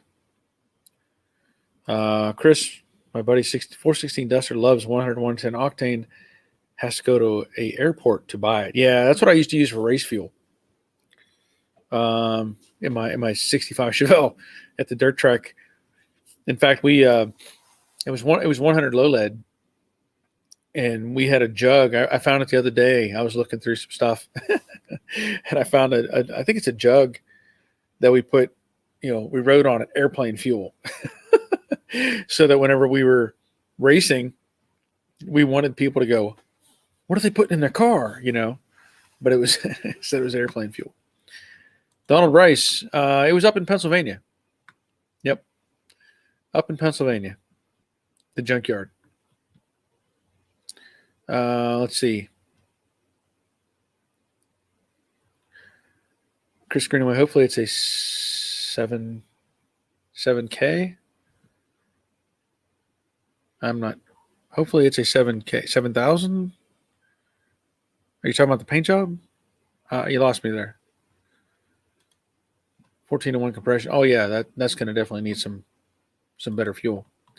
Reese, I can't afford to fully paint the hood. It's about a 3x3 patch, so if I did paint it, it would stay as bare primer. Okay, well then, just work it then. Just work that. 3x3 is not very big. When you say big, I'm thinking like 12 inches. But that's pretty small. Work it down. You may be able to, without really seeing it, knowing the rust and that sort of thing, as to what it's going to take, to take care of that. But yeah, if you can do it in a small section in your situation, that's probably fine. That's probably fine. All right, man, we still have 106. Shows 106 people viewing. That's pretty cool. I wanted to give a shout out because we've had several people join the Patreon team, which has been awesome. I think I've been posting it on my videos. If you want to help support the channel, here's a Patreon link. So that's been great. I've had several people join in. I've had several people even increase what they've been giving, which is awesome. And, just appreciate everybody helping out with that. Also, if if you're buying stuff off of Amazon already, I have links and posted on this very video to where you can go through my Amazon page. And even if you're buying anything, if you fill up your cart and go through my link, then I get a little percentage of that. So anyway, just kind of want to make sure everybody knew about the Amazon thing. And also, here's another thing I want to talk about that I almost forgot. The hat situation. I several months ago I had these hats made, right? And I didn't like them because the garage dominates the whole scene. If you look at this hat that I first had made, it's more to scale, let's say, right? Well, this one, I had these made and I said, hey, I don't like these. I want the garage to be smaller, just a little bit. And anyway, I'd also selected, this hat as a test mule, but this hat is, and when I put this on, it looks, to me, it just doesn't look right. This is all mushed down, right? It just doesn't look right. This one has a much better feel to it, and as far as this goes. But it's a buddy of mine helping me out with this. So I went back and forth, and I'm like, hey, let's just do this change, and then we're ready to go. And I picked out two different hats. One is a trucker style with the mesh on the back, and another one like this, but it has a rigid center. Like this one doesn't have any support, whereas this one does. Has that inner support piece. But man, we were going back and forth, and I kept saying, hey, where are my samples? Where are my samples? And the ball got dropped. Well, partly it was my fault, but partly it was their fault. So anyway, apparently he had forwarded the email to one of his subordinates and said, hey, where are these samples? Get them made, and we'll get this figured out. Well, I wasn't hearing anything. It's been like almost 3 weeks. I'm like, what's going on? So finally I went back today and I started looking through my emails, because I get tons of emails. Believe it or not, I get tons and tons of emails. So I went back and I found him. Well, he had sent this email to that person, who then responded to me through that email, but I never got it because it was attached to his. See? So I looked it up, and there it was. It said, the samples are made. Where do I send them? And that was on December 7th. So now I responded to her email, and I got a return on it that said, I'm out of the office till January 4th. So anyway, hopefully I get this resolved sooner than later, because I want to do some things with those hats. But anyway, stressed out. PA? Oh yeah, where about? I'm in PA. It was in Somerset County. Somerset County, if you know where that's at. Battery burnout. Octane is opposite of what everyone thinks. Should explain it. Yeah, well, I can't explain how that. If you have a good way to explain that, by all means, please do. Chris, why Ford seem to rust out so badly compared to Chevys and Dodges? Actually, Dodges rust out pretty bad too. Here's the thing. Fords, if you go back into the era of the Mustangs, this was really other than the Falcon and the Chevy 2, was really the first kind of stab at unibodies. Well, at the time, you got to remember, these cars were designed to be around for about 5 years. And then they thought everybody would just get rid of them. They would just keep building new cars. Well, a lot of the GMs, almost all the GMs in that time period, were full frame cars. And the Mustangs were the first mass produced, other than like the Falcons or Comets, let's say. Even I think those had full frame. Some of them, I don't remember. But at that time, they would build these cars, and they didn't put any primer in them. They were just bare metal. They'd weld them together and spray the outside and say, we're done. So over time, water, salt, whatever creeps in, and then it's all gone. It just rusts away. Whereas the other stuff, the Chevys all had, a lot of them had frames. So the body was more independent, let's say. It wasn't as exposed to the same kind of weather conditions. Obviously, they had the same kind of weather conditions, but what I mean is having a full frame, they weren't relying on a body for all the support. See? All these cars were just pieces of metal stamped, welded together with no sealers in them. And so if anybody had added anything to them, they would have lasted a lot longer. But that's why I look at it. And Dodges are the same way. If you look at it, like we were talking about this, a friend of mine were talking the other day, how the Camaros, well, that has a subframe that bolts on, the fenders, the inner fenders, the core support, all that stuff, you can move that thing all over the place to get your panels to line up. Where the Mustang, everything's welded. That's why I always say test fit, test fit, test fit, because you've got to get all that inner structure correct. Because once you do all that, you can't move the fenders much. Not like a Chevy where you can move it inches, so to speak. But that's a good observation. But it's really in how they didn't do anything to preserve these cars. And then you look at stuff like the cowls where there's nothing but bare metal in there. All kinds of things that they did, let's say, wrong compared to today. Big Red checking out. Bad Harry, love the old guys rules t-shirt. Thank you. This was actually, a friend of mine got this for me like a few years back. Clark, what's the deal with all the different steering wheel configurations on Mustangs, or I'm just thinking too hard on it? No, you're not thinking too hard on it. They do a lot of, I think, you start looking at the first generation, 64, 65, 66, and even 67, I think, they had done that spear steering column or steering box. So before the government started stepping in and saying, hey, you need to do some safety issues here, they were just putting them together, not really thinking about it. Well, you look at a 67 and 68, they've got that big chunky centerpiece. Well, that's a safety device. So if you got in an accident, your face would bounce off of that big padded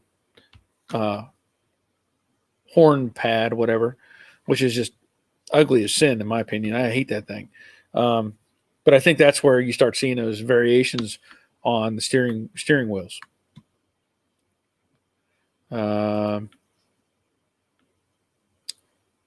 Chris saying, Clark, I believe it's the motor weight to steering ratios. Yeah, could be. I was thinking more of the cosmetics of it. Nick, all right, I'm back. I left, but I'm back. Thought you would like to know. I want to add for sure the dome is shiny and needs hidden. My brain has outgrown my hair. Battery forged rust more comparatively because they are older people. They're older people because people keep them longer. Yeah. Higher octane means less combustible, meaning you can compress it more without pre-injection, like diesel.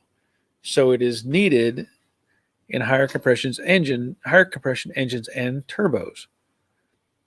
See, now I never really thought about that. That makes sense. That's a good observation. That makes perfect sense. I like it. Yep. March Indy battery burnout is correct. Higher octane burns slower to help pre-ignition. Nice. Thomas, the higher the octane, the slower the burn is what I've always been told. Makes for more power and smiles. Very good. All right, so we're an hour and 45 minutes into it. I hope everybody had a good Christmas. Like I said, we had my son had gotten us the dinner thing. I got my grandson a little bus for him to ride around in, and I don't really ask for much of anything. I just don't. It's not my thing. But my daughter-in-law was asking me for what I wanted for Christmas, and this may sound odd, but I said I wanted honey. I wanted honey, like real honey. And the reason for that is I got on this kick, what I've been doing it for years, where I mix up every morning. And you may think I'm crazy. I don't know. Every morning I mix up a mixture in the water of a tablespoon of honey, a tablespoon of apple cider vinegar, and a tablespoon of pure lemon juice. Mix it up in water, chug that down. You know, they say apple cider vinegar is supposed to be good for this or good for that or good for this. Good. I don't know. But every morning I do that. So I ran into a conflict a year or so ago. I had found a place that was selling honey from a local place. As it turns out, it's not honey at all. It's corn syrup that tastes like honey. Yeah. Because if you take honey and you melt it or put it in a jar or a glass bowl and you heat it up, it should stay honey. But this stuff, I heated it up and it turned into rock candy. Literally, turned into a solid thing. So, anyway, so I got honey for Christmas, which was awesome.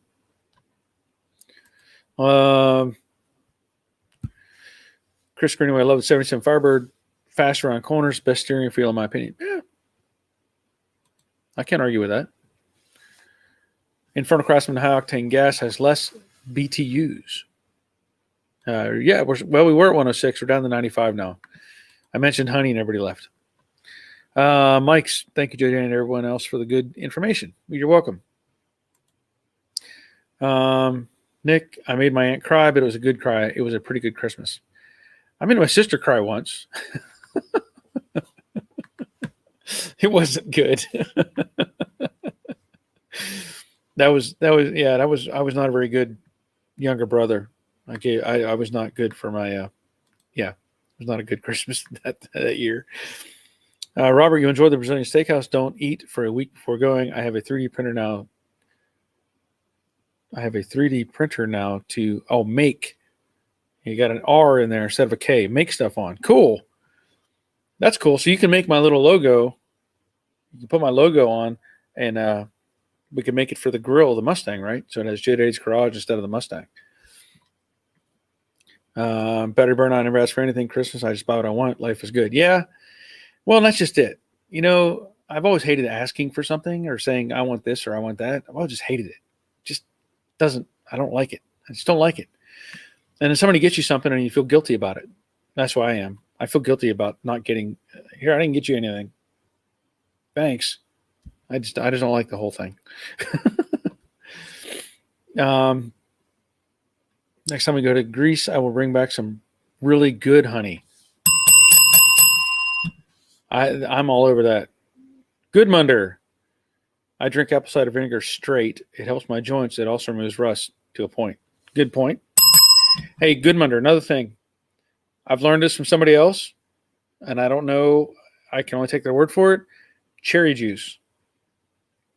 I've heard cherry juice will help your joints. Like if you have arthritis or whatever, bursitis. Well, I don't know. But if you, I've been told this. This guy, a friend of mine, they would eat cherries for the juice, and so I actually have a bottle of cherry juice now that I take shots out of as well. But I've been doing apple cider vinegar for quite some time. Doug, Merry Christmas and Happy New Year, everyone. Keep on keeping on. Yes. Nick Moss, I draw the line at honey. Okay. Best cough medicine is whiskey heated with lemon, rind, and honey. Cured my asthma as a kid. Well, that's good. I think my asthma went away when I just started getting older and running, actually exercise. Nick, I kind of want to hear that cry story, Barry. It would make up for the horrible honey content. Give me a minute. Nick, bee vomit. Nick, honey is awesome. Clark says, stop calling me honey. Yeah. Stop calling me honey, Clark. All right, Randall. Nice. Glad you were here. Chris, I don't like Christmas because there's so much of an age gap between my older sister is 40, so no one relates to me. Yeah. Clark, I told my little sister people live behind the wall. I had the whole second floor of my house to myself for 3 years. Joe, do you have a go-to supplier for floor pans, frame rails, torque box, etc., or are they all made in Taiwan, which don't fit? I was doing Mustangs Unlimited before they went out of business because I would go there and be able to hand pick the sheet metal. As it is right now, I'm just defaulting to Dynacorn. So there's a guy on Facebook, Ron Wolfe, WOLFE, who has Wolfe Restorations, I believe. And he is a Dynacorn dealer, so you may want to contact him and see if he can drop ship you stuff. So if you do, tell him I sent you and go from there. But I've posted his name and number before for people, and some people have contacted him and gotten some stuff. So Nick, have a good New Year, everyone. I'm off to work. Glad you were here, Nick. Be safe. And hope you have a happy New Year as well. Better burnout. Chris, the Irish call that a hot toddy. Yeah. Yeah, I mean, it's I've been doing that tonic stuff or whatever, the apple cider vinegar and lemon and stuff. Chris, old wife's cure. Some people don't believe them, but some of them really work, like Vicks Vapor Rub on toe fungi. That sounds interesting. Clark, how can I ship you a beehive? You have beehives? Really? Do you have beehives? Because I've looked into that several times. And I just didn't know if it would be practical for me to have one. They make those ones now. They have those beehives where it has like a plastic pieces inside, and you can turn a crank and it breaks the hive, and then all the honey comes out of the bottom. You've probably seen them. I looked into that at one time, but I just haven't really looked very hard into that because I try to do what I can for the honeybees. I think they're the most important bug,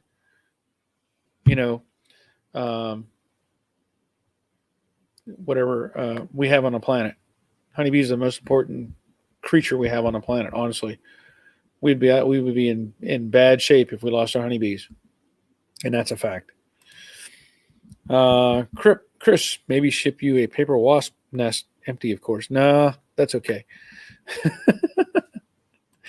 Battery burnout, Barry. You have the best live streams on YouTube. You actually talk to everyone personally. Keep it up.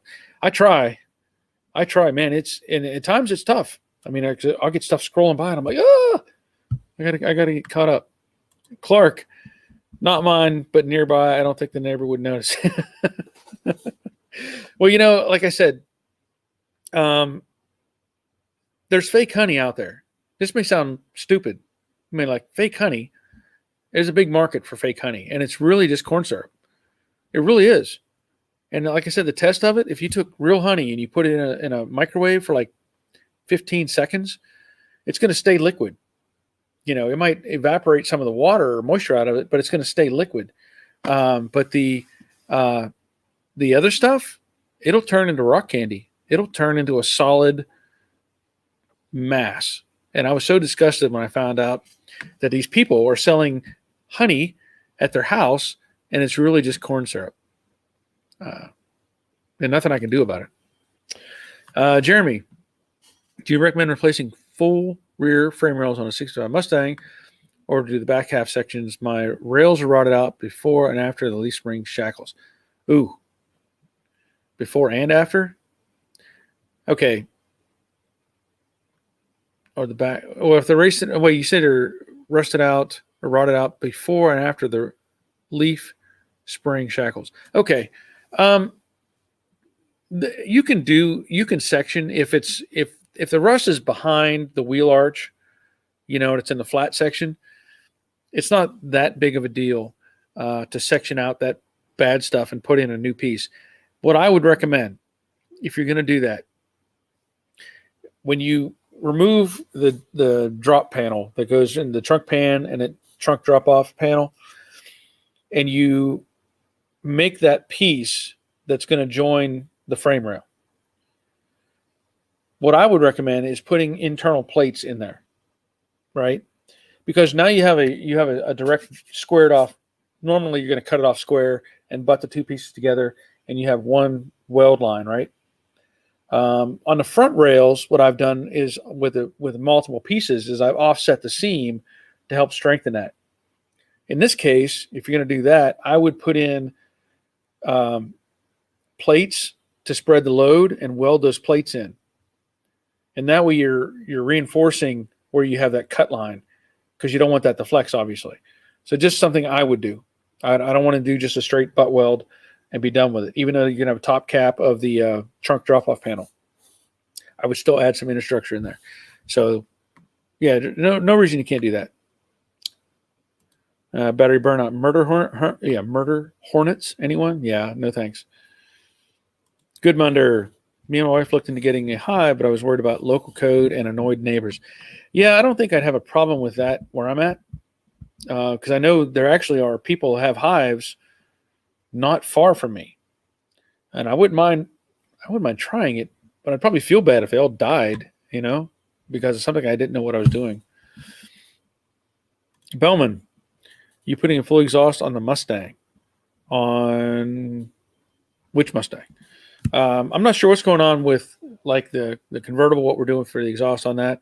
There is a full exhaust on Jade behind me, and I had a buddy of mine who owns a muffler shop. He put it all on for me. I mean, I just put the headers on. He did the rest.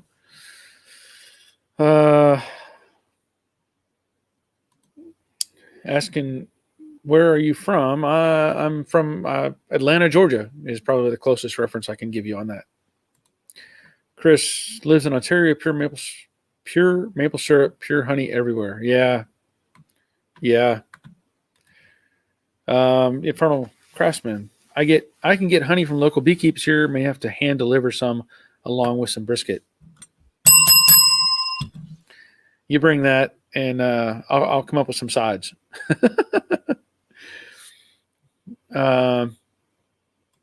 Jeremy, it is rotted out in the flat section. Okay.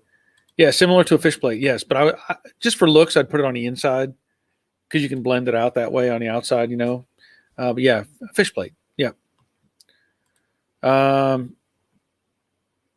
Sam John, what's up? Glad you're here. Chris, so Barry, what if Mercury Cougars were fastback? We had somebody sent me, I don't know who, maybe it was you. Somebody sent me a picture of a Cougar that was converted to a fastback. It was kind of odd. And I think it was odd because they used a fastback roof from like a 65 or 6 Mustang. And that roof line is smaller and shorter, let's say, than like the 67 and 68. Maybe even if it was a 69, that would look better. But the body lines are still kind of contorted because the Cougar has kind of an odd front fender setup. And we're all used to seeing the Mustang with its fenders and shape and everything, and it kind of everything flows.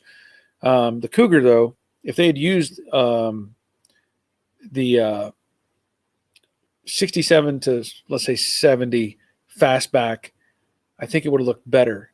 But I don't know why. I guess I never really thought about doing that. I think the Cougar was, more of a fancier car, let's say, than the Mustang. So, Jeremy, you're welcome. On which Mustang? I wish I could say that. Well, I mean, I've got Jade here, the 68, and the Brooklyn Pony. And then, of course, I have the 65, which I've not done a full video on that car yet. Maybe some little snippets here and there, but I have a 65 as well. Sam John, I have a question. I'm a diesel mechanic thinking to switch to auto. Any advice? No, not really.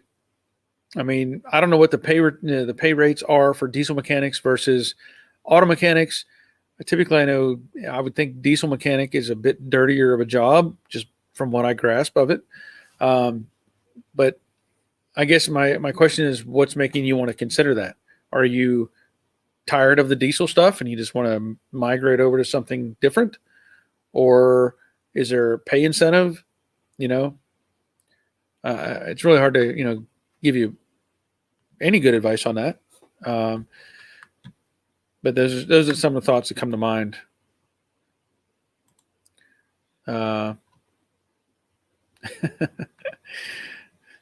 Harry sent me a picture, and I'm not gonna share that picture, but that's funny. Okay, so Sam Johnson, a heavy diesel mechanic, and the pay. Well, I mean, if there's opportunity that you can switch over to auto, and you can make more money doing it, why not? And you already have the history of being a heavy diesel mechanic. You can always go back if you have to, but that's about all I can say on that. Battery Burnout says, learn electronics for auto. That is true too. Autos are a lot more electronic heavy, I would think, especially from a heavy diesel mechanic. Chris, can't wait to get a house and a shop to fill to the brim with classic cars. Better find a 6-figure salary. Yeah, I don't have that, but I'm car rich, car poor right now, I guess, however you want to label it. Chris, Sam moved to Canada. Pay is great. Yeah, I'm not moving, but that's maybe a good idea. Clark at Sam John, do side work. Yeah, that's a good option. You're welcome, Sam. Jeffrey, after a while, the sugar and the honey starts to clump together. All you have to do is heat it up, and sugar will dissolve once you get fresh honey. Well, yeah, that is true. I've had that stuff sit that was the corn syrup, and it was like it never changed form. But I have had honey crystallize, and yeah, you heat it up and it works. My job is a Japanese vehicle export agent. Also, what is your job? Well, my job is building old cars, making videos on YouTube, and sharing those videos with the world at this point. So that is what my job is. That's all I can say. RC Guy Garage. Hey, Tim. EV is becoming a very important skill for the younger generation and older. That is true. There's a lot of electric stuff coming in. It's hard to get around that right now. Like you're seeing more and more electric vehicles. Even that Mustang E thing. Wish I would have never named it a Mustang, but yeah, there's plenty of that coming out. That it's unavoidable at this point. The ball is rolling, and it's not going to stop. I'm seeing more and more Teslas on the road, and it's easy to identify those because their looks, but they're also electric cars that we just don't. We see them now, we don't even think about them. Kudrlev, diesel mechanics are valued in the pipeline industry. Pipelines have thousands of natural gas-fired cat compressors. That's a good observation. I didn't think about that. Chris, Barry, when we know when you are breaking even? Well, I'm not there yet. Not there yet. Breaking even is a good point. Obviously, I need to get past breaking even. So I'm still coming up short at this point. But it's helping to do, while I'm doing this stuff, videos on this stuff, I'm also doing maintenance stuff for people when I can, brake jobs, or I do oil changes for friends of mine, stuff like that. And all that helps. I'm hoping, we can see the channel do much better next year, but it's obviously helping with the patrons, and people buying stuff with Amazon. That is all helping. So it's definitely improving. I will say that it's definitely improving, but there's always more room for improvement in just about everything that we do. Bad Harry, I'm going through wiring the 2016 Coyote into my 67.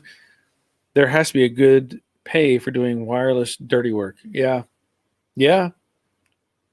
Sam John, don't dealerships pay flat rate, I guess is what you're saying. I don't know. I've never worked at a dealership. I can't really say. Jeremy Dean, electric vehicles powered by diesel generators. Yeah. Rick Stevens, electric vehicles are mostly powered by coal. That seems to be the truth. Bad Harry's, I'm dealing with about a 150 wire pin connections at the PCM alone. Yeah, I've had to deal with swapping out wiring harnesses and collision stuff. That was never fun.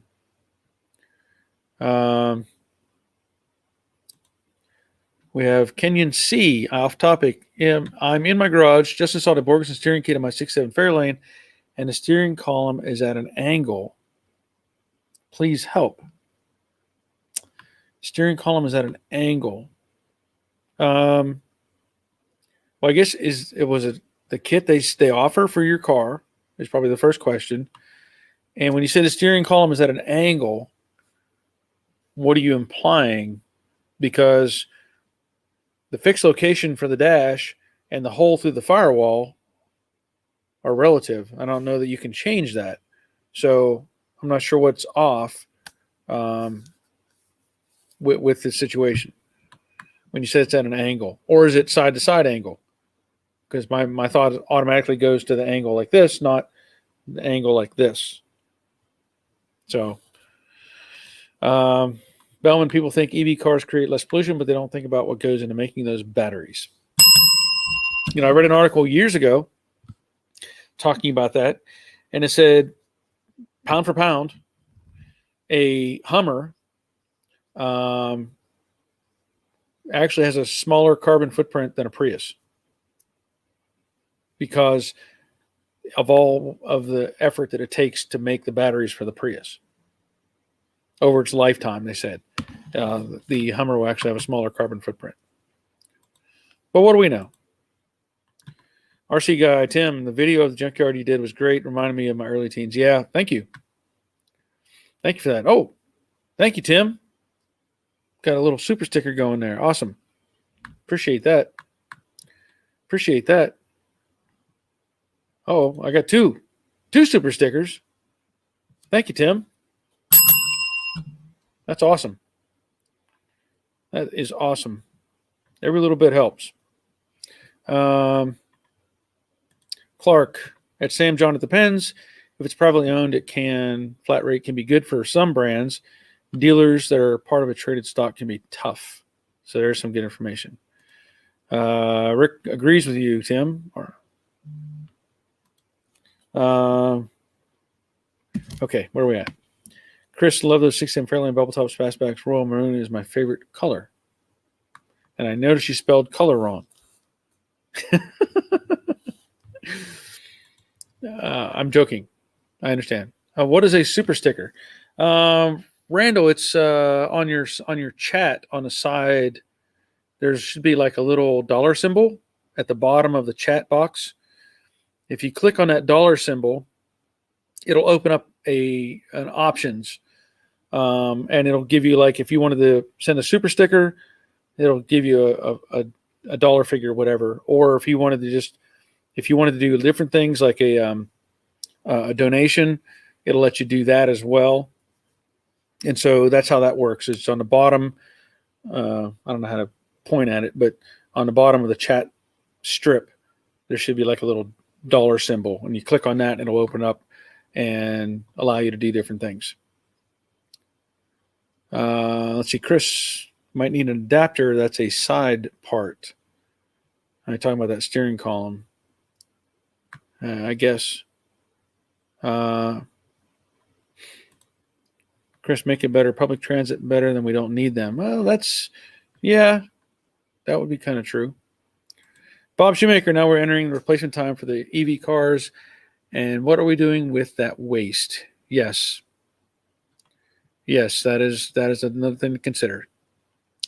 428 Power, have you considered Summit Sheet Metal or Summit Racing for sheet metal?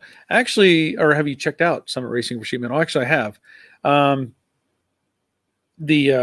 bought a fender there for Jade and it was whatever off-brand, generic stamping.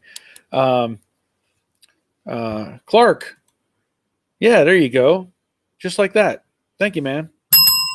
Appreciate that. Yeah, a little dollar symbol on the bottom. That's how that works. But I have checked out Summit Racing. For some sheet metal, I prefer not to use like Goodmark anymore. In general, Tri Plus, I think, is some of the better product they sell, though. And otherwise, I'm probably going to default to mostly Dynacorn stuff at this point. But I have, I bought, like, for my little Honda that I'm going to rebuild, the 2004 Honda. I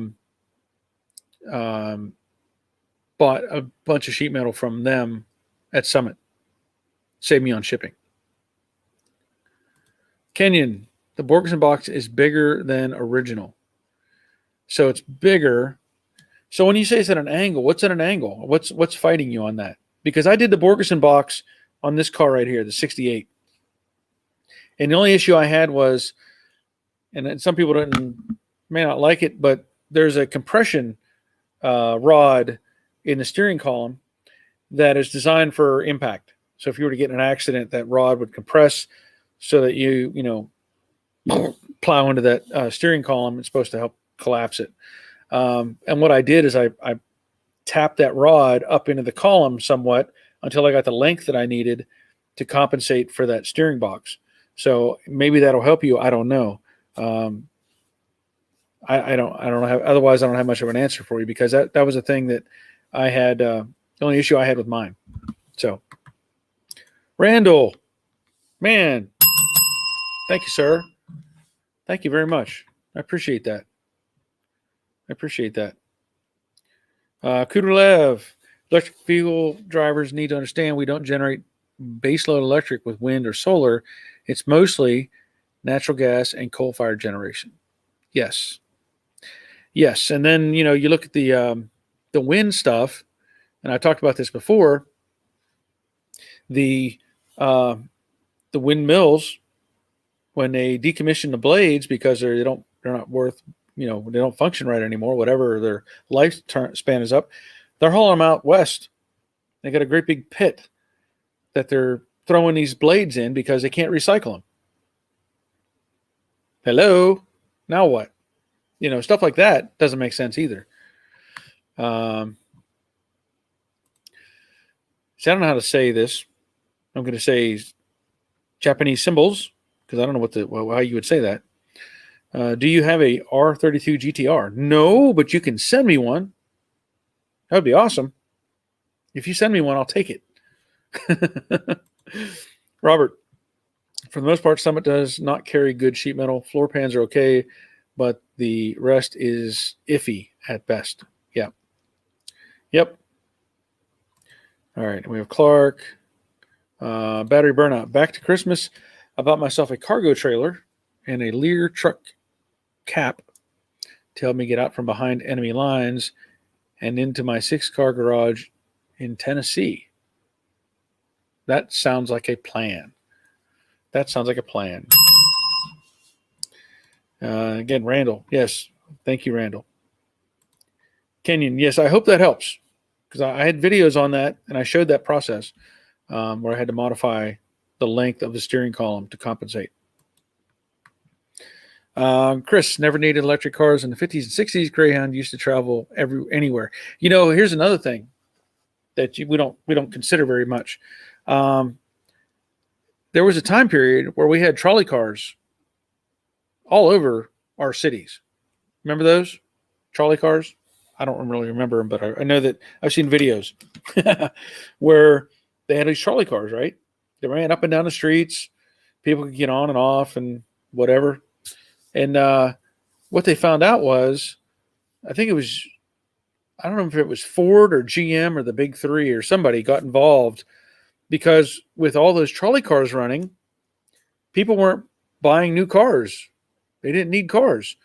So like I said, whether it was GM or Ford or a big three combined, they basically bought out the trolley car companies and shut them all down. Took them all out. and that forced people to have to buy cars. So when you look at that and you think about how the car industry has kind of manipulated, as if we don't get manipulated every single day by everything, they took away a functional system because they wanted to sell cars. Imagine, I think they talked about it in Atlanta about bringing back trolley cars. There's still places where there's tracks that could be used. But anyway, yeah, if they had stuff like that again, we would get rid of a bunch of cars in the inner cities in particular. Robert, they now want to grind up the windmill blades into a powder and mix it into concrete, creating an issue with that concrete far off into the future. Yeah. I mean, what's the point? You're just prolonging something there. I mean, it's these windmill blades. I don't know why they're not recyclable. I don't know what they're made of, but now you're going to put it in some concrete. So you're just I don't know. Doesn't make sense to me. Let's see, Chris. No one thinks of fixing the public transportation. People don't like traveling in public, but 20 people busing to work saves 20 cars on the road. That is true. That is true. The Infernal Craftsman. The first cars and delivery trucks were electric. They were. And we're talking like, what, late 1800s, I believe? They were electric. Hard to believe we've had electric cars or electric vehicles around for that period of time. Granted, they didn't have much of a life, but anyway. Battery burning. You saw that garage. I emailed you about it 6 months back. Still haven't moved in. I'm trying to get a package like you did. Okay. Yeah, I'm sure you probably did. I probably had a few thousand emails since then. But maybe I can look it up and check it out again. Let's see, where are we at? Johnny Crash, late again. I was tweaking my workbench today, made it shorter, added a shelf below the steel top, built it tall since there was a little space in the old garage. Used to have my toolbox under. Yeah. Now, if I remember, Johnny Crash, you were building a 65 Mustang in your driveway, right? Am I talking? I think I'm talking to the same guy. And then you moved, if I remember correctly. My wife was giving me a hard time about this earlier today. Well, we got some mail, and they're like Christmas cards. And again, I'm not really into that, but we had Christmas cards show up, and one was from like North Carolina, and I'm like, who do we know in North Carolina? And she said, well, what's it say on the back? And I flipped the card over, and I was like, oh, it's her nephew, our nephew, but her nephew. And I was like, oh yeah, I forgot about that. And there was another one. I said, I don't know who this person is. I'm looking at it. And she's like, well, that's so-and-so. And I was like, oh yeah, okay. I said, well, I don't know. We don't usually get mail from these people, so I don't pay attention to it. And she said, yeah, but if it was one of your viewers and they had a Mustang, you would know exactly where they were and what they were doing and how they were building it and all this other stuff. I said, well, yeah, that's different. That's important. That's not how you get points, by the way. Kenyon, American Auto Wire. Is it hard to install for someone who's never did anything electrical before? How long should it take a driveway rookie? Okay, I put in American Auto Wire in my 55 Chevy, and I did it on, I think, in another car. Follow the directions and just take your time. The wiring system, all the wiring systems now, Painless or American Auto Wire, or even Rebel Wire is another brand. They put all the names on the wires. So it'll say left taillight positive or turn signal or whatever. Just follow those directions and just take your time. You may have to make some, wiring connections, obviously. And I can't say how long it should take. I don't know what your experience is completely with any kind of wiring. You never did anything electrical before. It honestly might take you a couple days by the time you start understanding what they're trying to direct you towards. Because they're going to tell you probably to pull out everything mount the fuse box and start running your wires in different directions. But I was pretty happy with the instructions that I used. So just follow the instructions. Johnny Crash, Wichita Falls even has old streetcar tracks on some of the old downtown streets. They're building new streetcar lines in Dallas. Cooter, General Motors, Standard Oil, and Firestone tires bought out the trolley lines across the country, converted the GM buses running on Standard Oil on Firestone tires. Yep.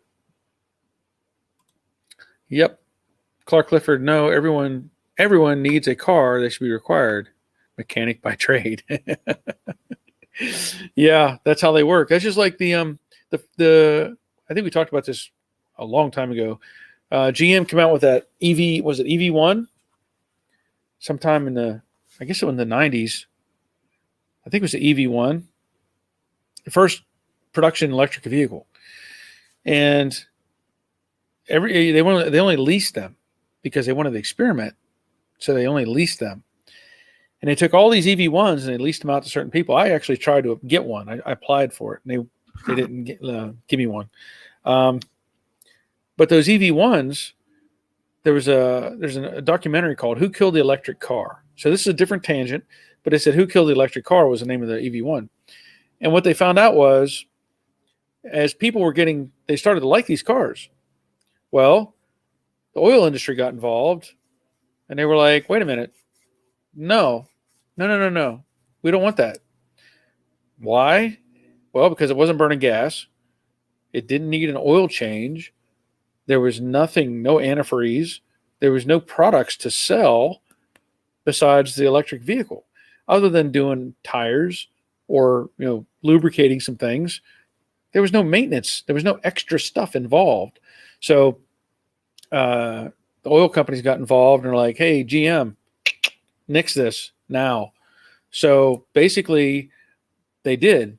They just returned all those, or called back all those cars and scrapped them. Every single one of them. The only one that I know of that ended up in private hands, I think, was Ed Begley Jr. He was an actor from the movie or TV series, what was it, ER? I think it's Ed Begley Jr. And he's like an environmental nut. He's the guy that if he wants to have toast, he'll get on his bike. He has a bike generator to make electricity so that he can make toast. That's, okay. But he's the only one that still has an electric vehicle that GM made.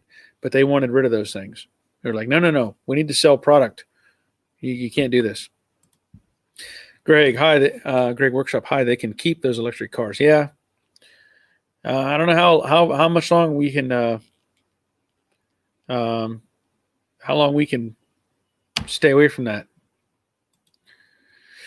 Cooter Love, Oklahoma City had an amazing interurban system that was bought out. What would cost billions of dollars to replicate? Yep. Battery burnout. Oh, you responded. Don't need to look it up. Johnny Crash, 66 coupe in a driveway. I get a bell for that. Moved to Arkansas. She's in the garage now. Cool. Good. Chris, the electric grid still goes out when we have a bad snowstorm. The electric grids can't support it. Yeah, that's true. Chris, bet you doghouse points. Bet you got doghouse points treatment for that, not brownie points. Yeah, as my dad says. Brian Bergman, they've been putting fiber mesh in concrete for years now to add strength. I imagine grinding those blades is the same idea. Yeah, but I think they're toxic. That's the difference. I don't think they're going to put that into something for construction. I think what we're referring to is they're just going to put it in concrete and then like bury that out in the mountains somewhere, deal with it 100 years from now. Brian, yeah, it could be, but I'm not thinking they're using them for like real construction. Johnny Crash, I only know who Ed Begley Jr. is because he was in a 2-part episode of Star Trek Voyager, and he portrayed the character Clifford Maine in Better Call Saul more recently. Yeah. Cooterlev, highly recommend Who Killed the Electric Car, and I work in the oil and gas industry. Yep. Yeah, it was interesting. That whole documentary was interesting. And just because I'm going to mention another documentary, nothing to do with cars, well, sort of. I was reading an article today, some comments people were making, and just to give you some gee whiz information. If you like documentaries, because I'm going to sign off here in just a minute. We're running. We're over. We're getting about 2 hours and 30 minutes. I'm starting to lose my voice. There's a documentary that I recommend for you to watch, and this has to deal with the Kennedy assassination. If you look up the documentary or the book called Mortal Error, Mortal Error, I'm going to recommend that. Just a saying. Look that up, and you're going to go, oh, that all makes sense. That all makes sense now. Battery burnout. With super stickers, where does the money come from? Do you tie an account to it or adds to a phone bill? And it's a company phone. I can't do option 2. Usually you have to connect like a PayPal account or a credit card or something along those lines. From what I understand, I've done it. And I think I've done it through PayPal. And then it doesn't connect to your phone bill. I know that. I don't know what the options are. It says I can't do option 2. I don't know what the options are. But, what was that? Something just went click in my throat. Anyway, I don't know what else to tell you on that. But it comes out of some sort of, an account of some sort. So in my case, it comes, I did one that came out of PayPal. Rick Stevenson, thumbs up. Yes. Thank you, buddy. Okay. Every so often, after I've talked for quite a period of time, I get this literally like a sharp pain right here in my throat. I don't know what it is. I hope it's nothing serious. Anyway, we got 86 people viewing. It has now been 2 hours, 27 minutes, and 50 seconds. So I'm going to have to call this a night. It's been great having everybody here. Clark, Patreon, etc. Yes, if you're interested in Patreon, let me see if I can do this real quick.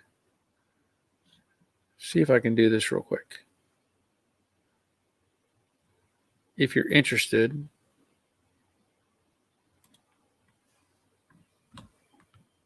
give me just 1 second. If you're interested in Patreon, up in my banner on my YouTube channel, where it says Joe Daddy's Garage, if you go all the way to the right side, there are 3 links or 4 links there. One is Teespring, one is Instagram, one is Amazon, and Patreon is the last one.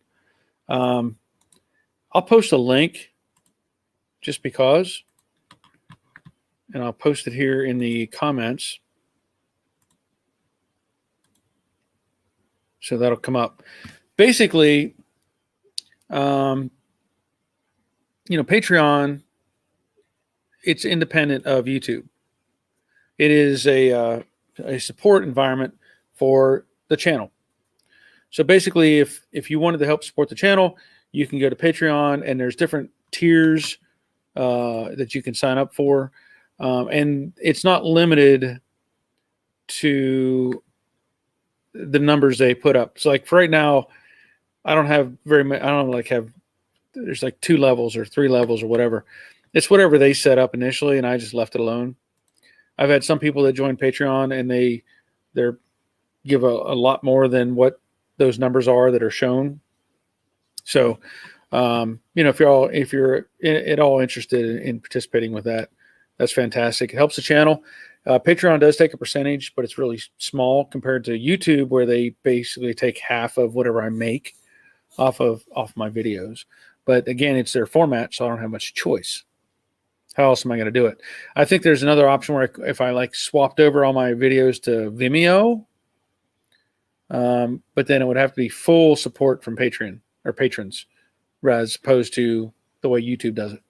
But anyway, good question, Clark. Thank you for that.